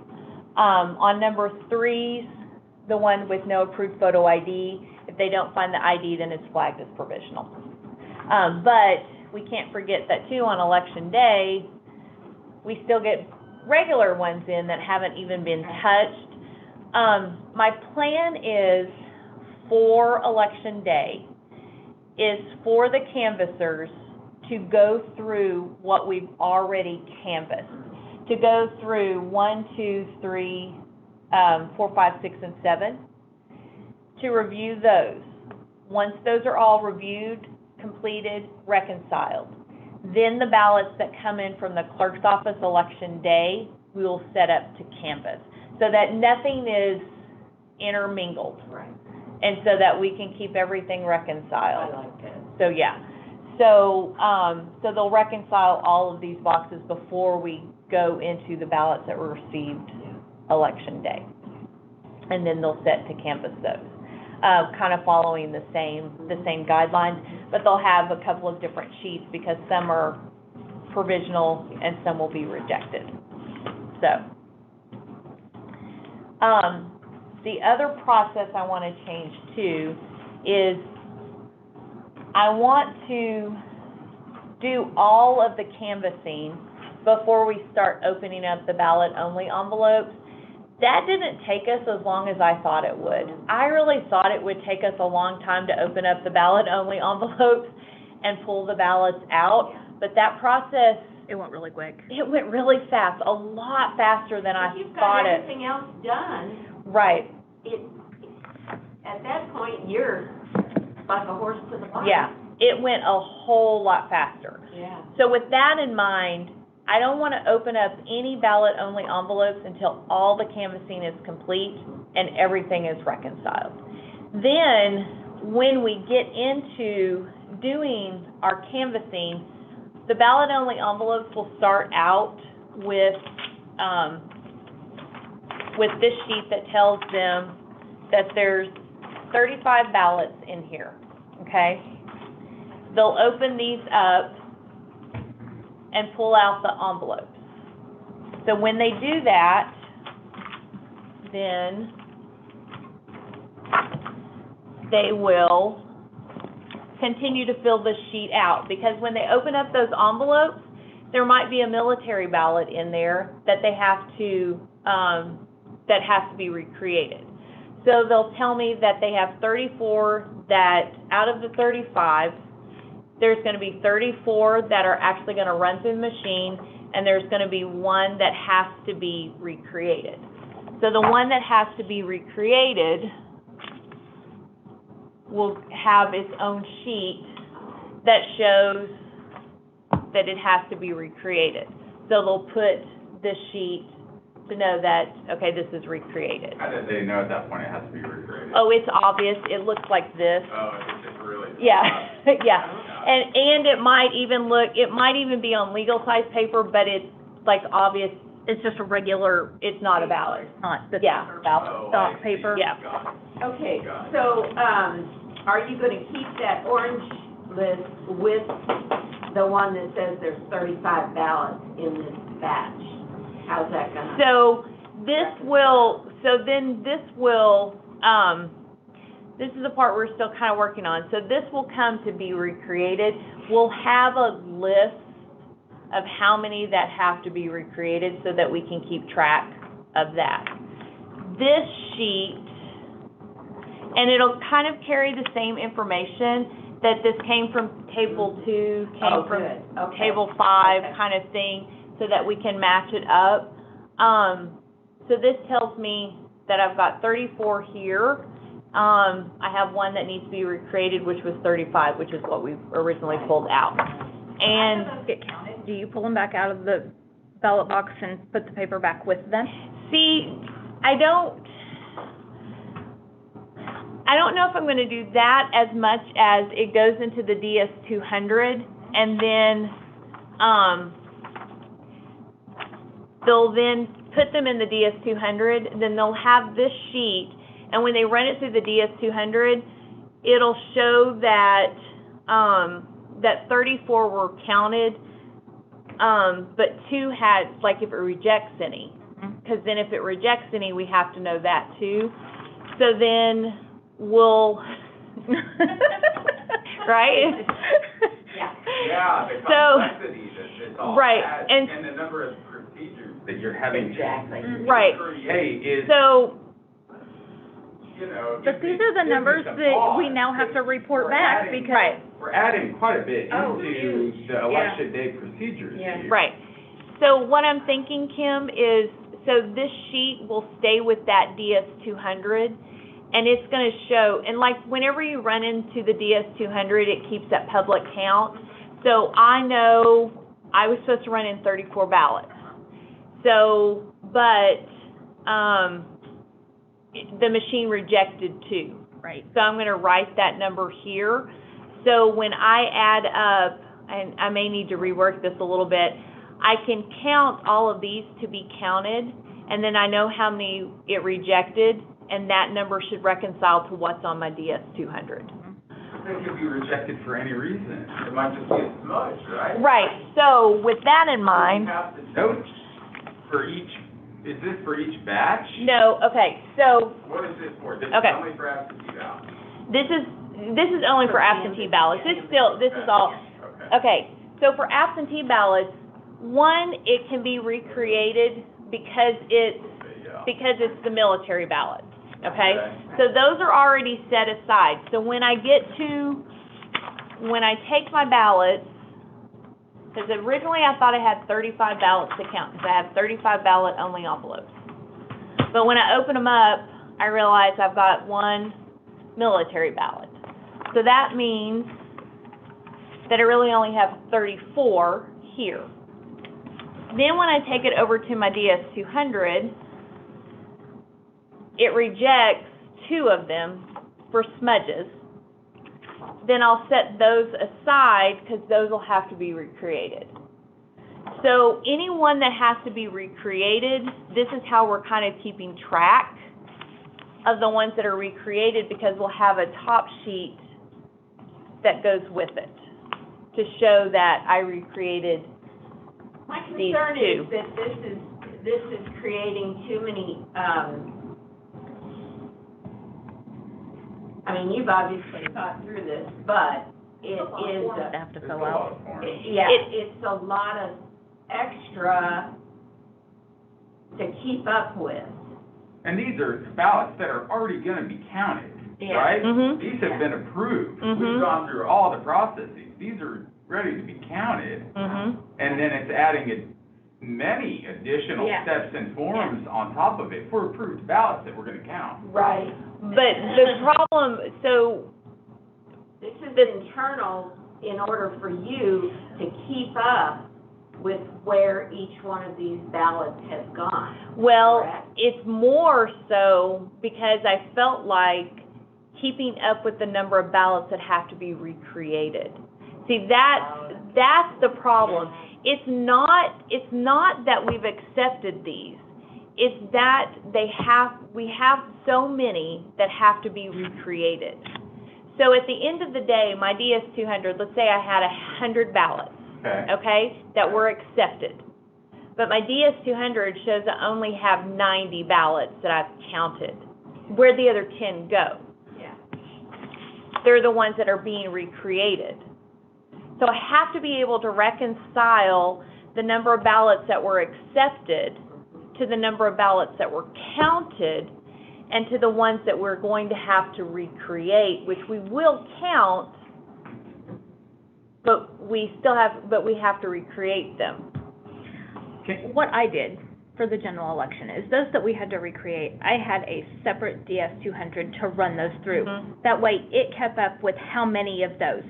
So we just reconciled that number that went through that DS-200 back to, we physically counted the number of ballots that we recreated. Like that. Yes, so, and then that batch just stayed in a box together That's so that what- we didn't. And that's what this will go to, but you still need to know how many you're recreating. Because if you run them through, you still have to know I started with 100 to recreate, and I ended up with 100 to recreate. And we just physically counted. Yeah. I mean, it was, So you're, I'm sorry. No, you go ahead. You're satisfied that your, all the ones that have to be recreated in the own batch Mhm. at the end of the day, Mhm. recreated ballots and all that's record. These green sheets, basically, that batch keeps all the green sheets with it, so you know in its life the changes that were made. It lost one because of Yeah, military, it lost 2 because they were scanned. yeah, And so you end up 35 down to 32. right. And that. And the green batch, stays together and the yeah. green sheets are with it. You know, to accomplish what you're trying to accomplish, I think it's an adequate way to do it, as distasteful as it is to have so many different sheets of paper. Because the problem, the thing we run into, Kim's 450 worked way better than my 450. Oh, is that right? Can we trade? No. Can we just say? It took a while to get there, to get it to work like that, but 450 worked so much better than our It did. 450. And we ended up, what would be nice, ideally, if you could count all of your absentee ballots on one machine. But you can't, Yeah. because our 450 was bad. And we ended up counting on 5 different machines.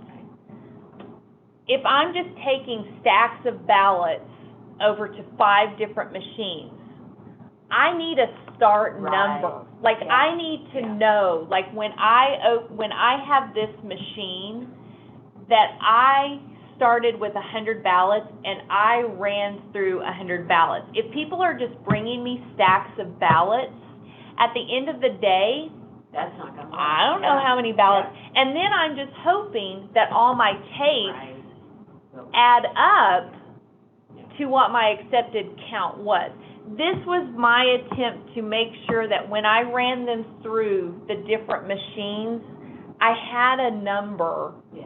that I knew I should end up with, rather than And just... I get that, 'cause rather- I know you and your Right, because that's where I felt like, frustration. I was like, oh my gosh, well, there's a stack of ballots there running through that machine, and there's a stack of ballots there running through that machine.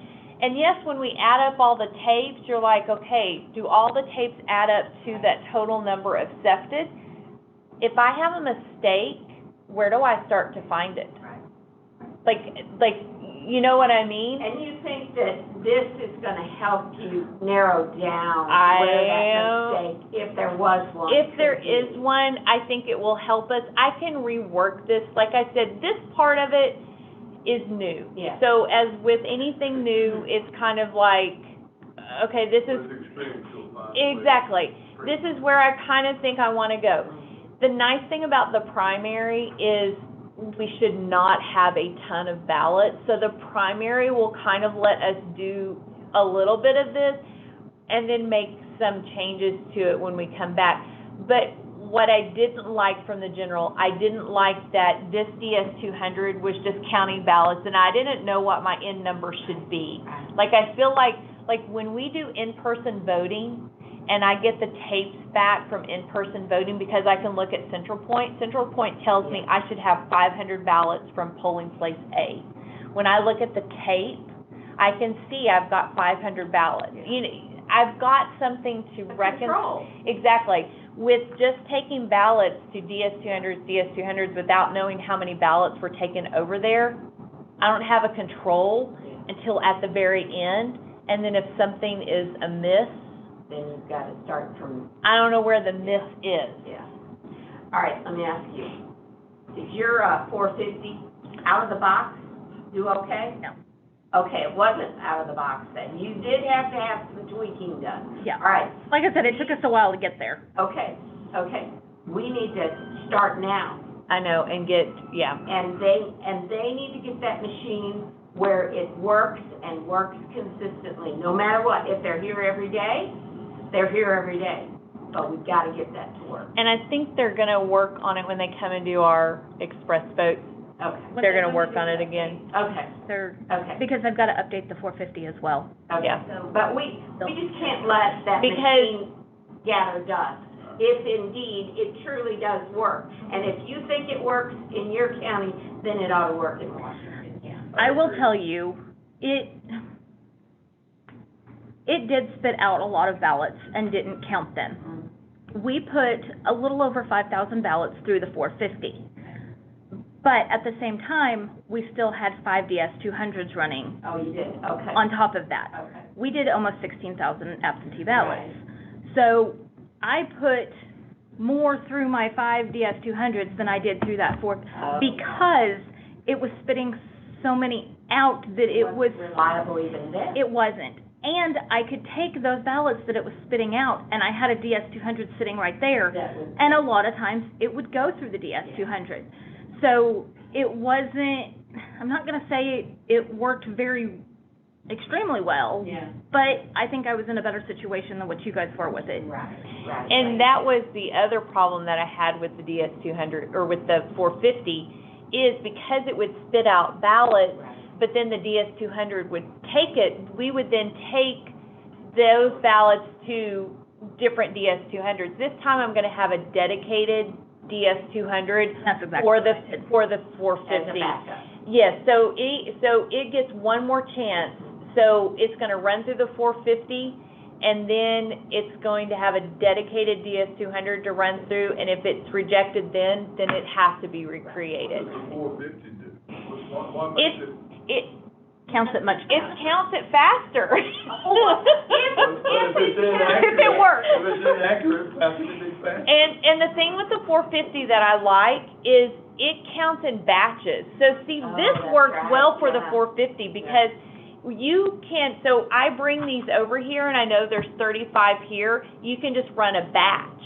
And then it tells you, and then you can print out that report that goes with that Attach it to batch. those ballots. Exactly. And that's where this came from, because I was like, that 450 runs a batch through, and Yeah. you know how many you ran through, but then it rejects. And it rejects different ballots at different times. Like, you could run through 20 ballots, and then take those 20 ballots out and rerun them through, and it'll reject 2 of them that it accepted the first time. And you're like, It's not consistent, Yeah. unfortunately. I'm not a I don't huge, know why, but. yeah. Well, the main thing is, we've got this machine, we've got to get it to work where it will be acceptable. Does it And work it's- anywhere? Well, that's a good question. Have you talked to any of the other counties? So when they talk to us about other states that use it, they love it, and they have no problems with it, but I don't know. But they may Is have that the PR? They 850s. may have the 850 and not the 450. I think it's the Oh. 450 because it's the in-between. It's a newer version, and it doesn't count as many as fast as the 850. Right. So a lot of people opt for the 850 to get more through rather than, but because we have the DS-200s, Maybe the update will help. Because we have the DS-200, what? The rest of that? I feel like we have the 450 because we could do the overflow in the DS-200s rather than having to put everything through the But that- 450 that's like the other thing. states. It was Specifically that. initially designed to get the whole thing done, and we sort of, Is that where the, I don't think final- that is that where the final count is supposed to come from? no, it doesn't No. matter. The 450 is designed ideally for county, or for Yeah, for states volume. and counties that do a central count location. So like, Oh, yeah. the ballots come from the polling place to a central count, and you count them all in one location, is originally what the 450, or for absentee ballots. For speed. But the problem with absentee ballots is the folding. Yes. Oh, yeah. And that's why you get rejected absentee ballots, because they fold in Right on the timing mark. yeah. So this is kind of my first look Your at workaround. try and figure out, because like I said, I hated the fact that we just had stacks of ballots at DS-200s, and I had to wait to the end to know if my count was correct. And that bothers me. You want regular and consistent checks to make sure on the small batch Mhm. that your number on the whole batch is gonna. And we know now too, from having done, so we did like close to 12,000 absentee ballots. We were finished counting the absentee ballots before Election Day was over. So see, where we thought we might be way into the night counting, we actually weren't way into the night counting, which makes me say that we can do it slower and feel have, better about what you got. that was kind of my thinking, was I don't want to rush it. I still think even with adding some of these things in, it's not going to prevent us from having numbers, for absentee canvassing. Well, and the important thing, I think, if this process and you're just looking at it fresh from right now, and after you've seen it in an election or two, you may still have some refinements you can do, but you're comfortable this process is gonna allow you the control that at the end of election day, you don't feel like, I'm not really feeling comfortable about this. Yeah, because the absentee, everything else is controlled, and we have a control number. But for the absentees, you have a control number, sort of, but when you're dividing them all out amongst the machines, Right. you don't have that control number until you add up all the tapes from the machine. Until the very end. Yeah, and that's the not part, time to do it, 'cause because it's a big number if I'm you're, very thankful my almost 16,000 came out like it was supposed Yeah. to. yeah, because Yeah. if you have a mistake, where do you find, how do you find the Exactly. mistake? How do you track it down? Yeah, Is the DS200 better able to DS400? What is it? the 450, No, I'm talking about the DS200, DS200. It's slower, but is it better able to count the folded ballots? Yes. Yeah. yes. Why haven't you used the 450? Well, the state gave it to us for free. Sort of. And we thought it would work better, and it did. So ours counted about 5,000, and our, like, 4 DS200s counted like 6,000 or so. So it ended up counting a big bulk of the ballots, but I felt like we babied it Absolutely. throughout the whole Yeah. thing. My question is, can you use 4 DS200s, count all of them, and save time instead of having to baby the 450 to count half of them? Conceivably, yes. I honestly felt like we could, Yeah. but because the state spent the money on it, we tried to use it. That's another. Yeah. Well, I guess the way I look at I don't it see is, that as a reason.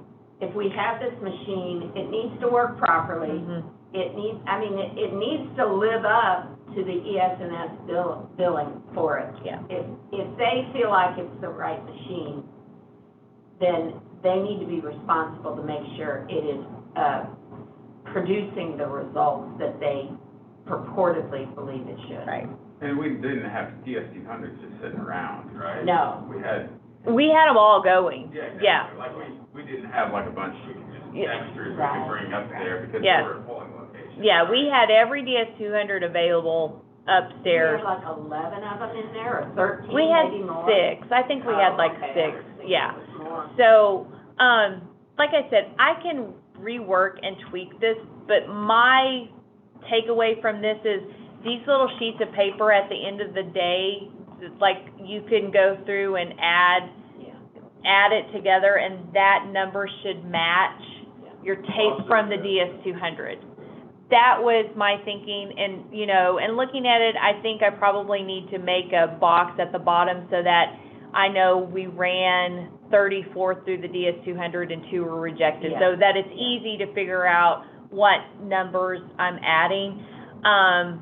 You know, so that's, I just, like I said, I'm still working on it. Yeah. It's a work in progress. but for the recreation of the ballots, we do need to, and Kim, I'm not sure, do you recreate your ballots the night of or the next day? We were doing it during the day of the election. Yeah. Because we had time to, Mm. because we got them done so fast, honestly. Right. So, one of my commissioners, along with a poll worker, together recreated ballots. My commissioners are hands-on involved in every bit of the process. They're the ones verifying the signatures. We don't have a crew that comes in and verifies signatures. My commission's the one doing it. So we're like a step ahead because they're the ones already taking care of that. So, for the recreation of the ballots, that's one of the things that's in this list of things to look at.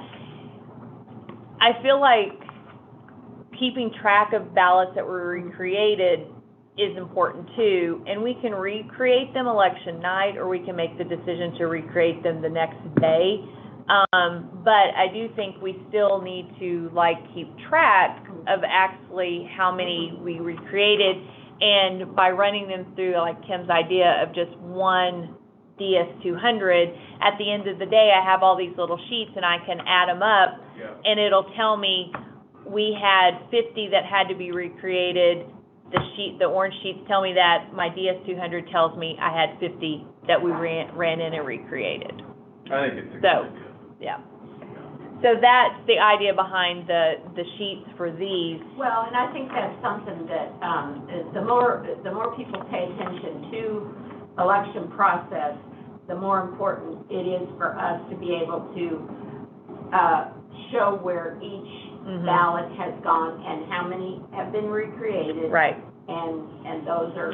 Now, on these, my idea would be to pull them out, because I like to keep, so like, this has one ballot with it, so, and it'll have an express ballot. I could recreate mine on the express ballot, or on the express ballot, don't you? Okay. Then I would run this one through, and then I would pull it out and put the ballot with it. Oh, okay.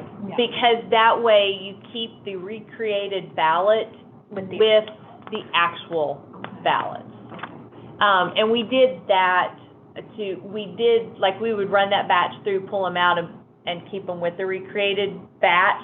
You just have to keep the batches together, not necessarily each individual ballot. But if we keep all the batches together, then that, if there's a problem, once again, they're in smaller batches to We request now, how do we know you didn't change our vote? Exactly. Way, it's easier to compare Yeah. rather than Yeah. having to dig. So,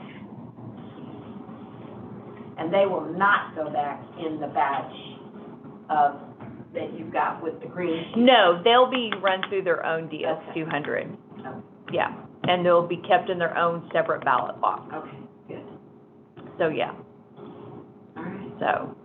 But this sheet I will change up a little, because I need to make it to where how many I ran through the DS-200, how many have to be recreated. So I'll change up that bottom part. Because those are gonna be two different numbers. Yeah. They won't reconcile. Right, and you need to be able to add up your number that ran through the DS-200 and make sure that number matches the tape. Yeah. So I'll work on that little thing. Good.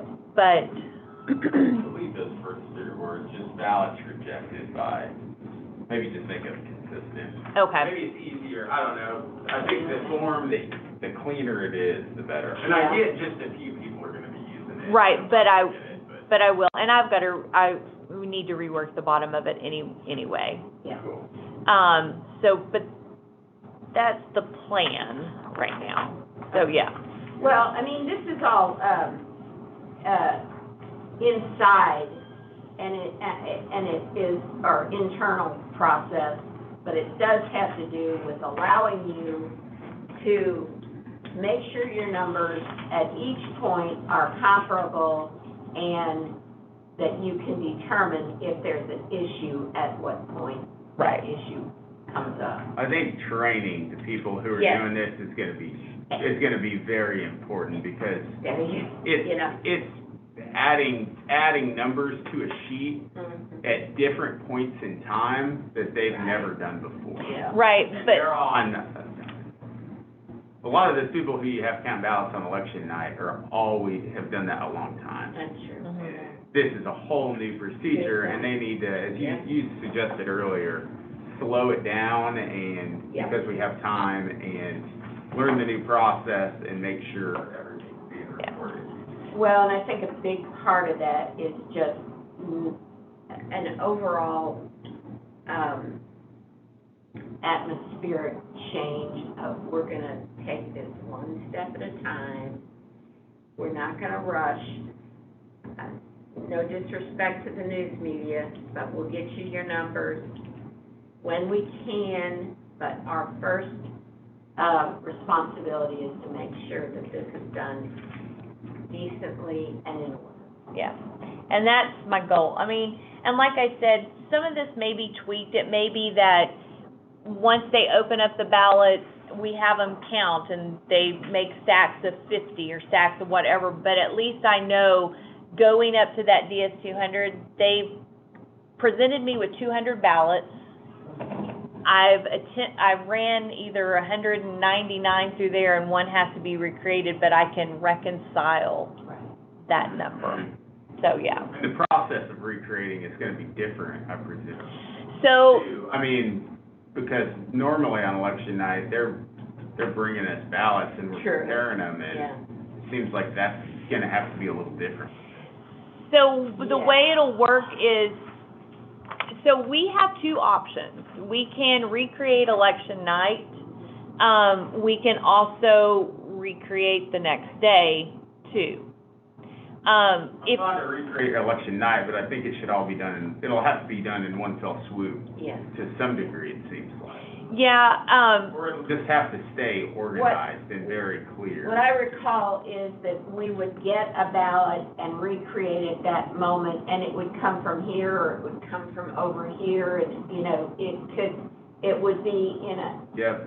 5 or 6 different Mhm. places, which to me says chaos. and that's why I think doing, like, knowing how many we're recreating, so like, any DS-200 that sends over ballots, it's gonna say it came from DS-200, whichever. And then, but you'll have, it won't go back to that DS-200, it'll run through its own DS-200. Yeah, okay, well, maybe that would be better then, if it's coming with the form all in one batch, and it's a Right. few of them, and we can approve that set at that time, and they're not waiting over there, that machine's not on hold to put it back Right. in, Is it's going to a new machine, maybe that would work out.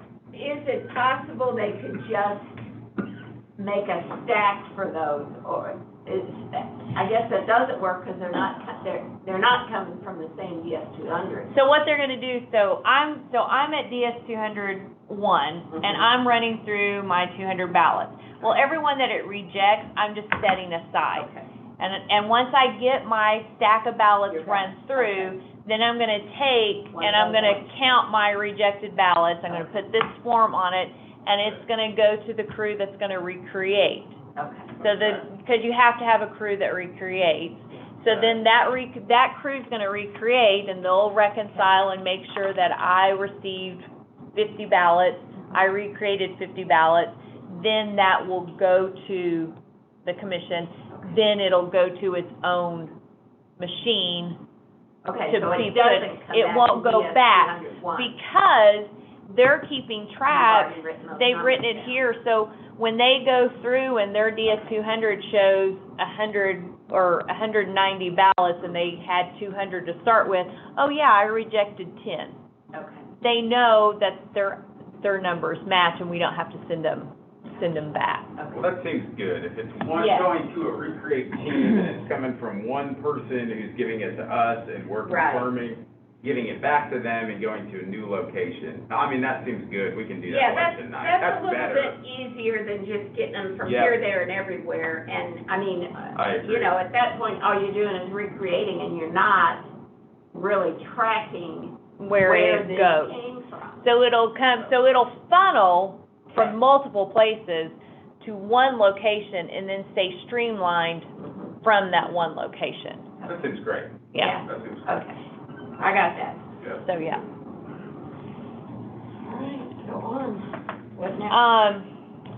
So the commission wants to kind of, recreate election night, you don't have problems doing that? I know that was a question I had. You know, I would say, a lot of that maybe depends. On the number too. Yeah, on the volume that night. We can always move it over to the next day. Right, We but, don't always have a whole lot that we have to do Sure. that night, so it makes sense if we can get it If we done. can, do it. If it just becomes too big of a bottleneck, then you move to the next day. and for the 450, we'll have one dedicated DS-200 to count rejected ballots from the 450, but once it rejects it in that DS-200, it it has to be recreated, rather than trying to take it to Okay. other DS-200s to count. Oh, good point. Yeah. And then, so then that kind of takes us outside of absentees, and we start to get into early votes. So I'm on page 3 of the procedures. So election night process, so this is the early votes, during the 2 weeks. We'll have the sticks from the ERMs, but we won't have tapes for those until after 7:30. But what we'll use for our reconciliation numbers are the configuration tapes. So anytime we close a DS-200, so like after early voting ends and they close up, then we go to each site because we get the equipment to take to other places. When we open up the DS-200 to change out the stick, it automatically runs a configuration tape. That configuration tape only shows that, hey, it opened, like she opened the lid at this time and how many ballots are on there. That's gonna be the tape that Debbie will use to reconcile our numbers for early vote, because it's showing how many ballots we're expecting on those DS-200s. We will run the tapes, but the tapes take time to run. Oh, yeah. So we don't want to be waiting on those tapes, and it may be if all the DS-200s are in use, we may not be able to run the tapes until the next day. So we'll use the configuration report as our, to reconcile the numbers. And then for early vote, the commission will need to decide, do you want to release the numbers at 7:30 or closer to 8 o'clock, depending on the election. You may have people in line still at 7:30, so 8 o'clock is probably a better release date. We don't release ours until Central Point's showing me that, Everybody's shut down. and make sure that my poll workers know, as soon as you check in that last voter, close the polls on your tablets so that we know there's nobody else waiting. Yeah, and we're looking at Central Point too. I know Debbie's looking at to see when they close and writing those numbers. If the commission wants to do it that way, we can update the procedure to do that, or we can just kind of have a standard, we can release at 8 o'clock. Right. That's up to the, I think let's just see, play it by ear. play it by ear. It's, How, you know. if we can do it before 8 o'clock, we do it before 8 o'clock. But there's no good rush on that. Right. There's also, yeah, I agree. There's also no reason to wait till 8 if nobody's in No, line and if voting everything- at 7:35 Right. and it's Yeah. done. Let's get one thing done. And Right, move on to the next, Yeah. good point. So for the absentee process, if for some reason we're not finished at 7:30 with the absentee process, then the commission has a decision to make.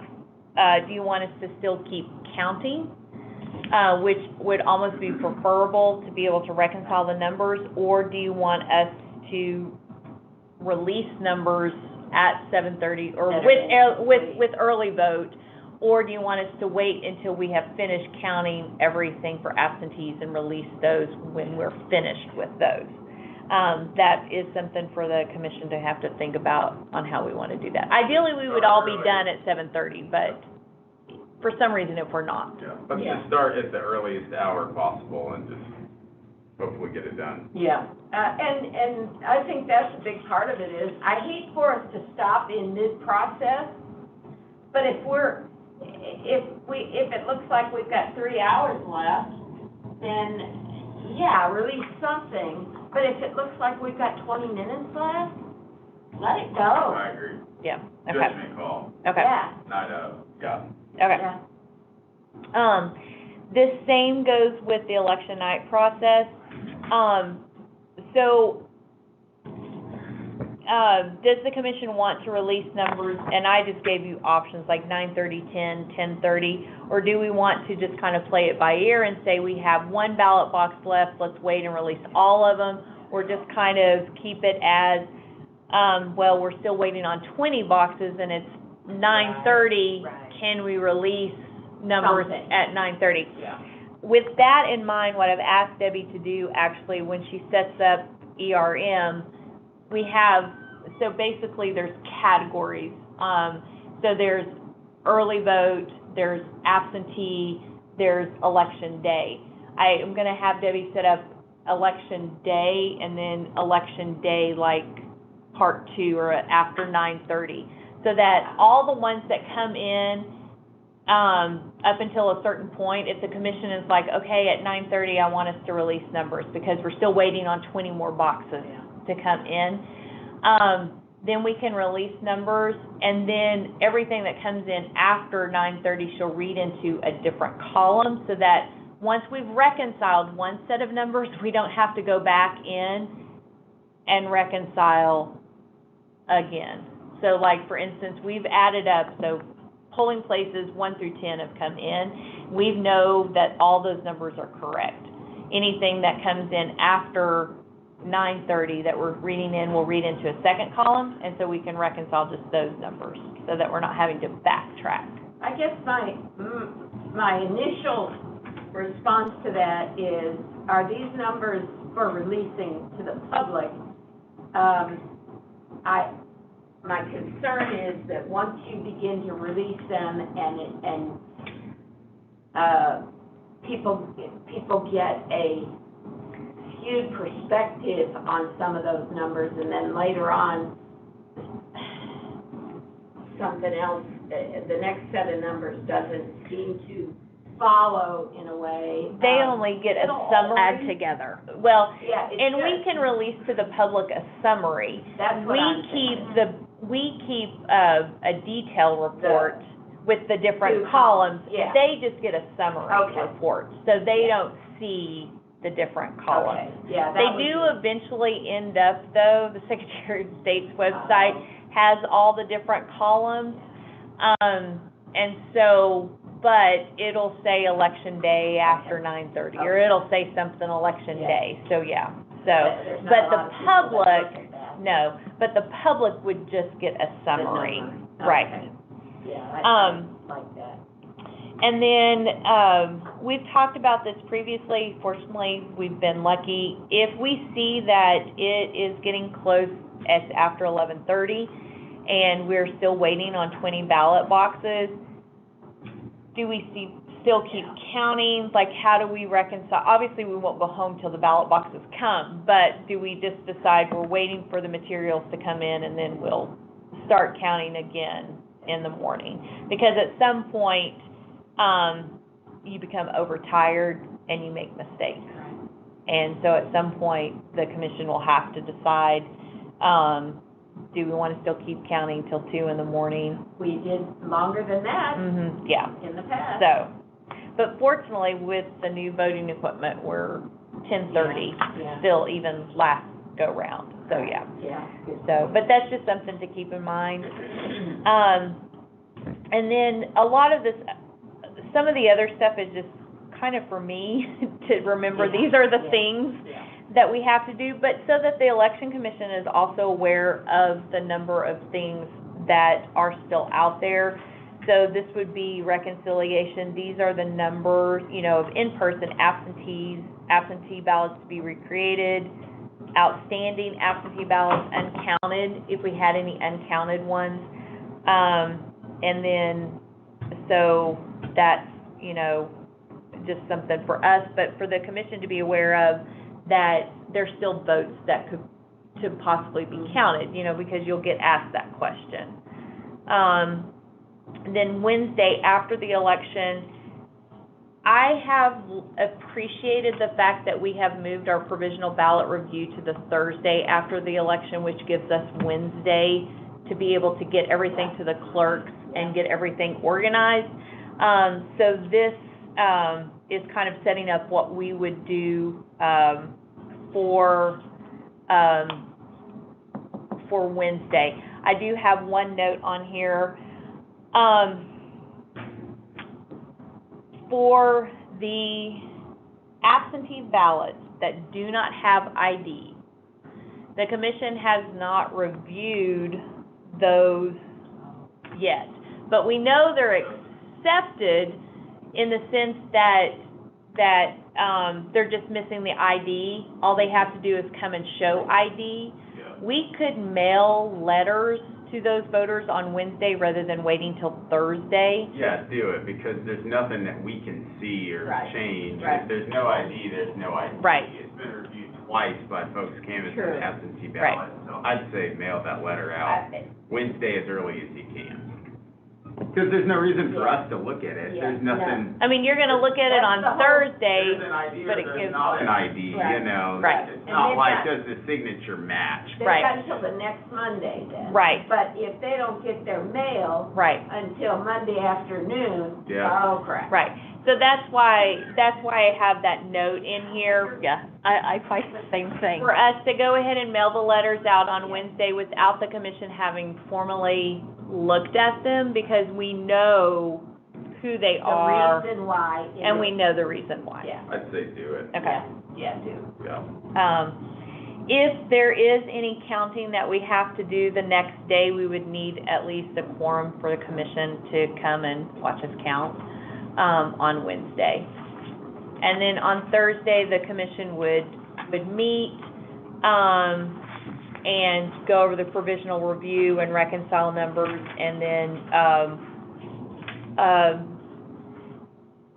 go through all of that process. One of the things that we did this past election was, we met on Thursday for the ballot review, and then we met again on Friday to actually count the ballots. That's preferable for me, so I'm just kind of That's fine. giving the commission a heads up that we will have a Thursday meeting and then a Friday meeting to count ballots. That lets us get our numbers reconciled so that we know when we go to count how many we should have. In previous years, we have always certified on the 10 days after the election. I actually think we should start certifying either the 13th or 14th. We have 15 days after the election to certify. We've always certified on the 10th day. And I wonder, and I couldn't find it, certain elections have to be certified 10 days after the election, for instance, school boards. But do special elections, do they have 10 or 15? And I couldn't find it really quickly, and I was, 10. The only thing that has 15 is the primary and the general. see, and that's why we've certified at 10, because special elections that are on there, I'm gonna double check that to see if that didn't change, but I think that's why we've done it At 10. at 10. Yeah. And one of the things I didn't like about us doing that on the 10th day, we still had so many ballots we were counting, because you still have absentees coming in. And, when we did our certification, we had those individual ones that I put the wrong numbers on, and we had to come back in and do them. And I felt like in part that was because we were trying to do everything on the one day, and I was having to count, reconcile, and then go recreate certifications without the proper time to proof it. So I need to double check that special election and make sure it's 10. If it's not 10, I'm gonna suggest that we start certifying at 13 or 14 days after the election. But see, I think that's where I think that's why we've been doing it at 10. School election. School election is the primary, and it's 10 too, I think. I just always ask my commission to meet later in the day, that day, so that I've got all morning to deal with any absentee ballots that have came in when the mail runs on Friday evening. Yeah. So So we may just, later in the day on that Yeah. Friday. Well, that would. I know nobody that would wants to be over here. to, the next week, would we have you say 13 or 14? It won't impact any runoff elections, because we already will have certified and done the ballots for those. It won't Yeah, impact yeah, anything at okay, all, other than the special election. Yeah, I think it's good though. So, but that's kind of a rundown of everything. And like I said, a lot of this too, that's in here, is just the basic things we have to do, and I thought it was helpful just to write everything down, Very good. so we knew what we were. Well, I think that every time you run through this, you think about your whole process overall, and that is always helpful to get it nailed down for you.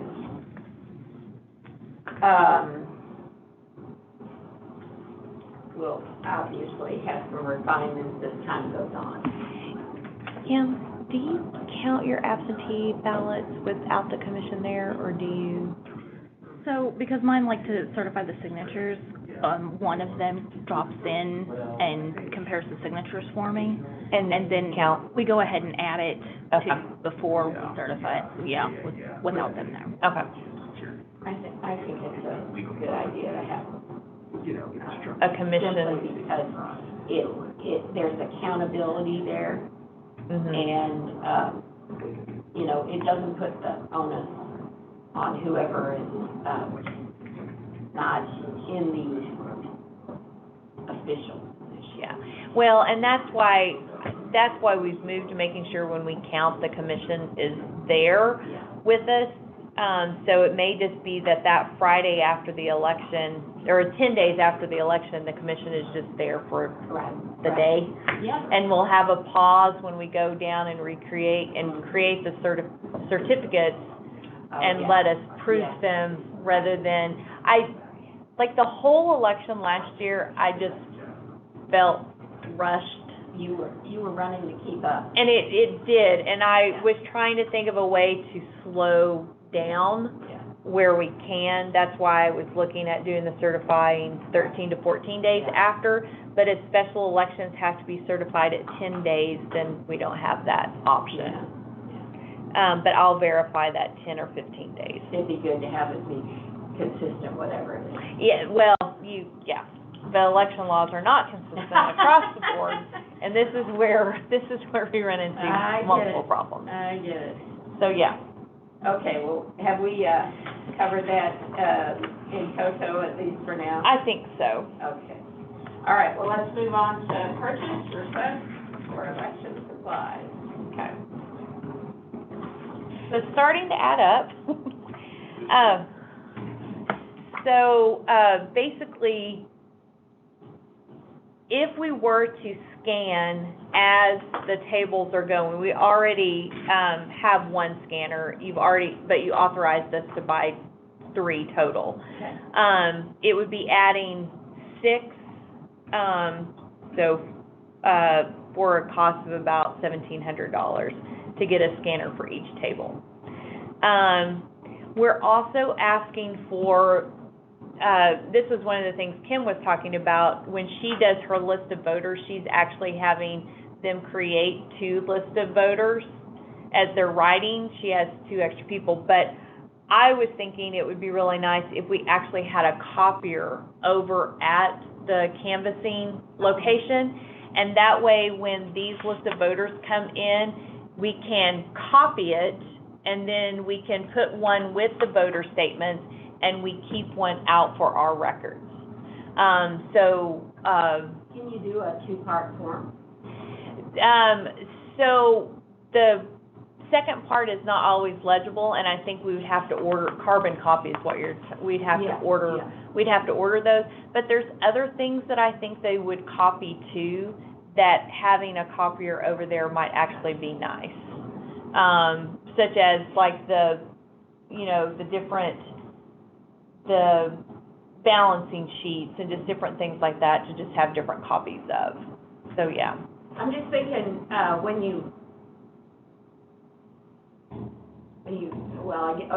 you're not saying 2 people are gonna copy down. You're gonna. Kim, you had 2 people doing your list of.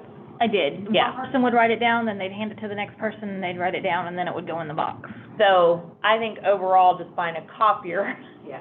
would be, because then that would be another person to have to find. And my concern about that would be the potential for a Scrivener error. Yeah.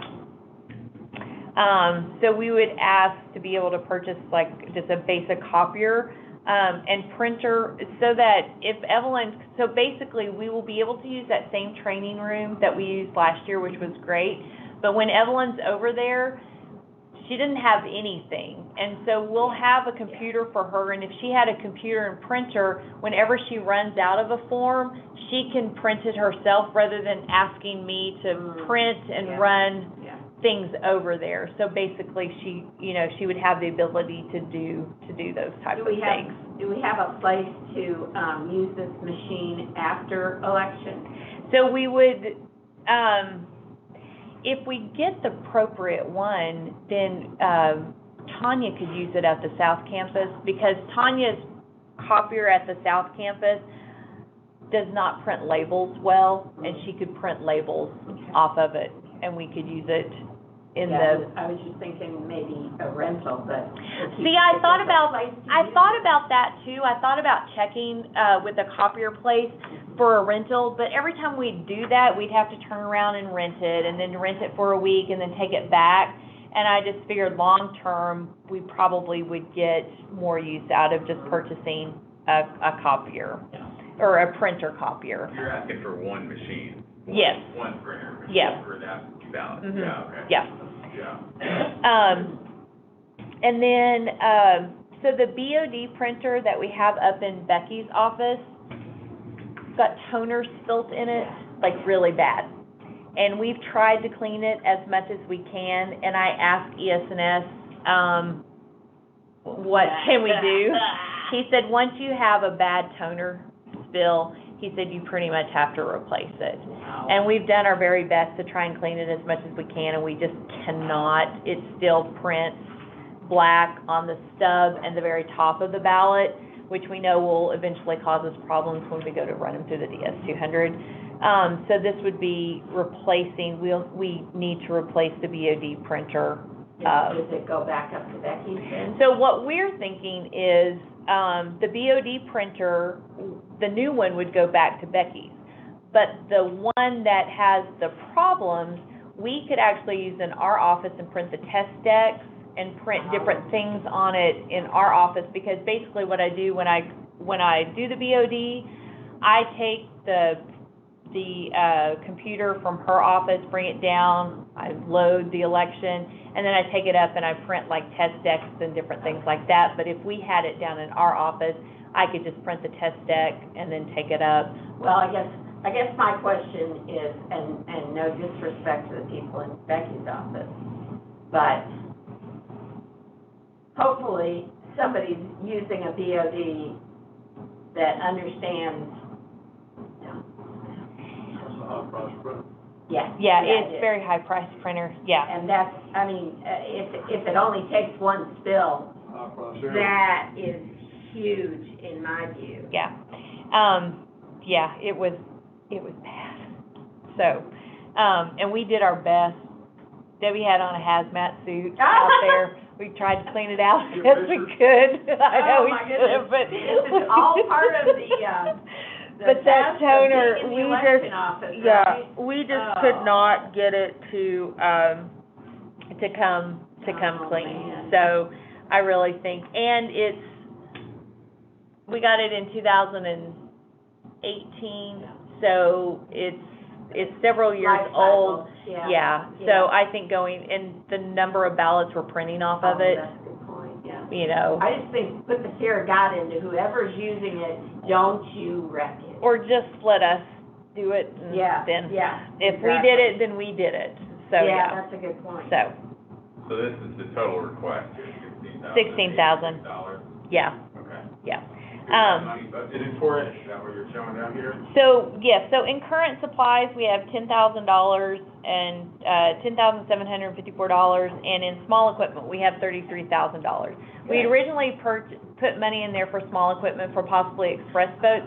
But I kind of want to hold on to that until we get our poll books to see if there's additional things that we actually need for the poll books that we didn't plan on.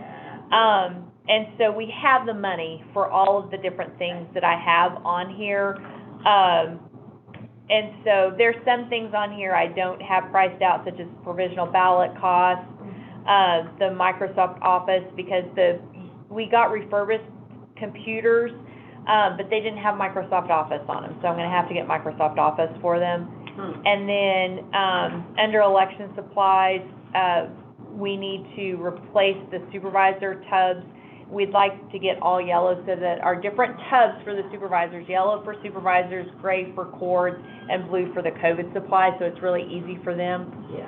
The canceled stamps, nice little price there for the canceled stamps. Goodness.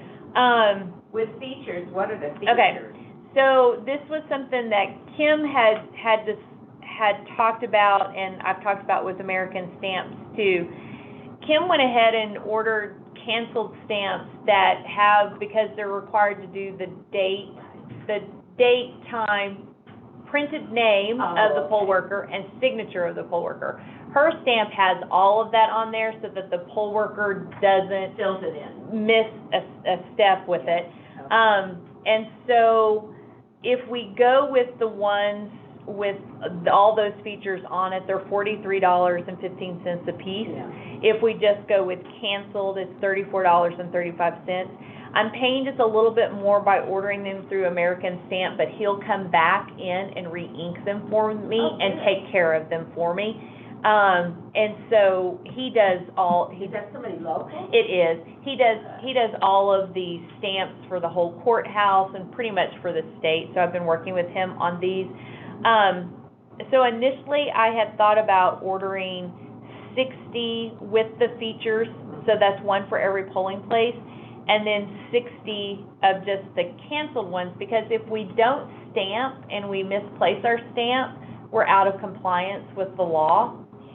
We can't just write canceled on there anymore. So, I mean, you know. Back up, that's fine. I mean, this looks fine. These So- costs are to comply with the new laws that were enacted. And, Yeah. you know, they knew there was gonna be costs associated with it, and we're not the only election commission bearing the cost. Right. So, it's fine, that, you budgeted for this money, I mean, spend it. It all looks fine to me. Okay. All right. You gotta comply with the law, I mean, there's no way around it. Can I have a motion on that then? I'll move to approve these costs as listed on this sheet, $16,000. All right, all in favor? Aye. Aye. So, Thank go you. for it. And I'll have additional costs, like the Right. printer Right. for her ERM. He doesn't have that price for me, but they'll be within the budget. I will make sure I maintain that, Okay, so. okay, good, well, all these new computer things are costing us money. All right, upcoming meetings, dates and times, regional meeting on the 22nd, let's see, did we get through everything so we don't have to schedule another meeting before the 22nd? Yes, we've done everything that we need to do for the October election, so all of that has been completed. I don't know about any of this, if you want to meet again, or if you want to just kind of let us refine in the office as we kind of go along, and then use the primary as like our test. That's kind of where I am. Yes, I agree with I that. think that makes sense, because you're not gonna have everything nailed down. No, And honestly, there's a lot of wiggle room in this stuff. there is, and I wanted the commission to see, and to see if you saw any red flags, or if you thought, but also for you to be aware when you get asked questions, how are we doing things? Yeah. What are we doing? I appreciate you setting this up. This is really well done, it's very well thought out. Yeah, This I is agree. very helpful, thank you. So, you're welcome. Okay, and then election night, October the 12th at 7, we won't need to meet ahead of time for that. Not unless something comes up.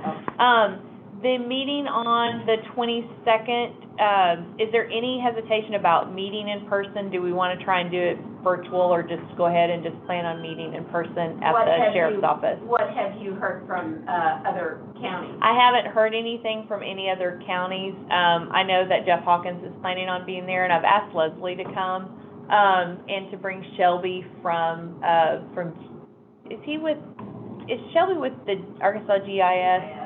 Yeah, Oh, okay. Arkansas GIS, and I think he may come too, so, yeah. John Moody would like for you to send him an email inviting him. Oh, okay. He'd just like to come and talk about new poll books to the other counties that may not be looking Is at that getting yes that. and S? Mhm. Man, I don't, put him at the very end, I'm gonna. It was just a waste of time. Yeah, it That was was. a huge waste It of was. time. Didn't You're do right. anything.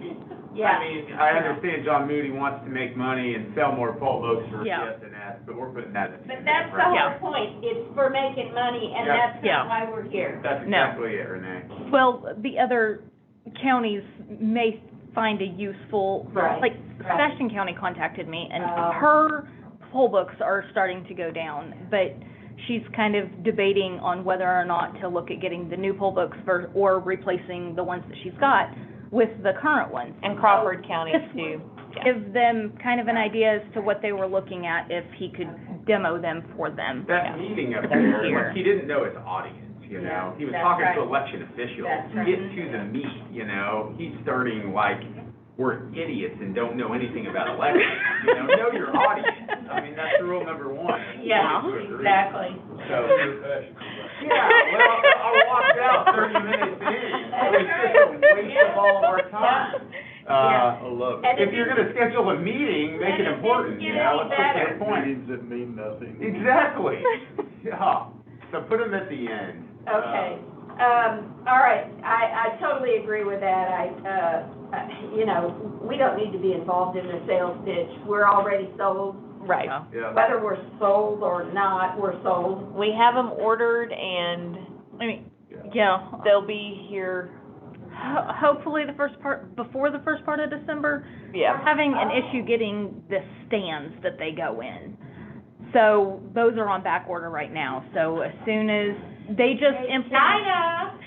just implemented across the state of New Jersey. Oh, okay. So that took all of their, Precedence. I'm really glad we got our orders in when we did, or we may not even have it for the primary election. Yeah.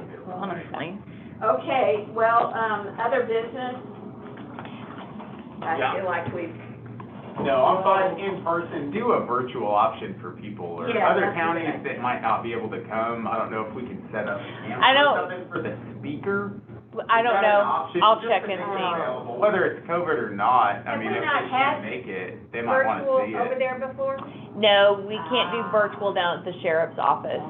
They can record it, and then you can watch it, and we have that But available. we could Then we can do also that. Send it to the other potentially Don't come. have a phone call if somebody, well, Can you record it and just put it on YouTube and Mhm. send it to all the counties? Mhm. Just in case somebody doesn't come and wants to learn about it. Yeah. I think that's, The redistricting especially is oh, yeah. timely and Yeah. important and, Yeah. yeah. Okay. And that can be recorded on somebody's phone as well. Yep. All right, well, if there's no other business, we're adjourned. Okay. Thank you for all of your massive work here. I agree. It helps Have a good going one. through it for this meeting to try and figure out what we were gonna do. Oh, yeah. So, yeah, and we reprinted and then printed and then reprinted, and then we would go through it and we'd be like, oh no, this needs to change, oh no, this Yeah. needs to be changed, so, Well, yeah. I just feel like you're gonna have many tweaks between now and, say, primary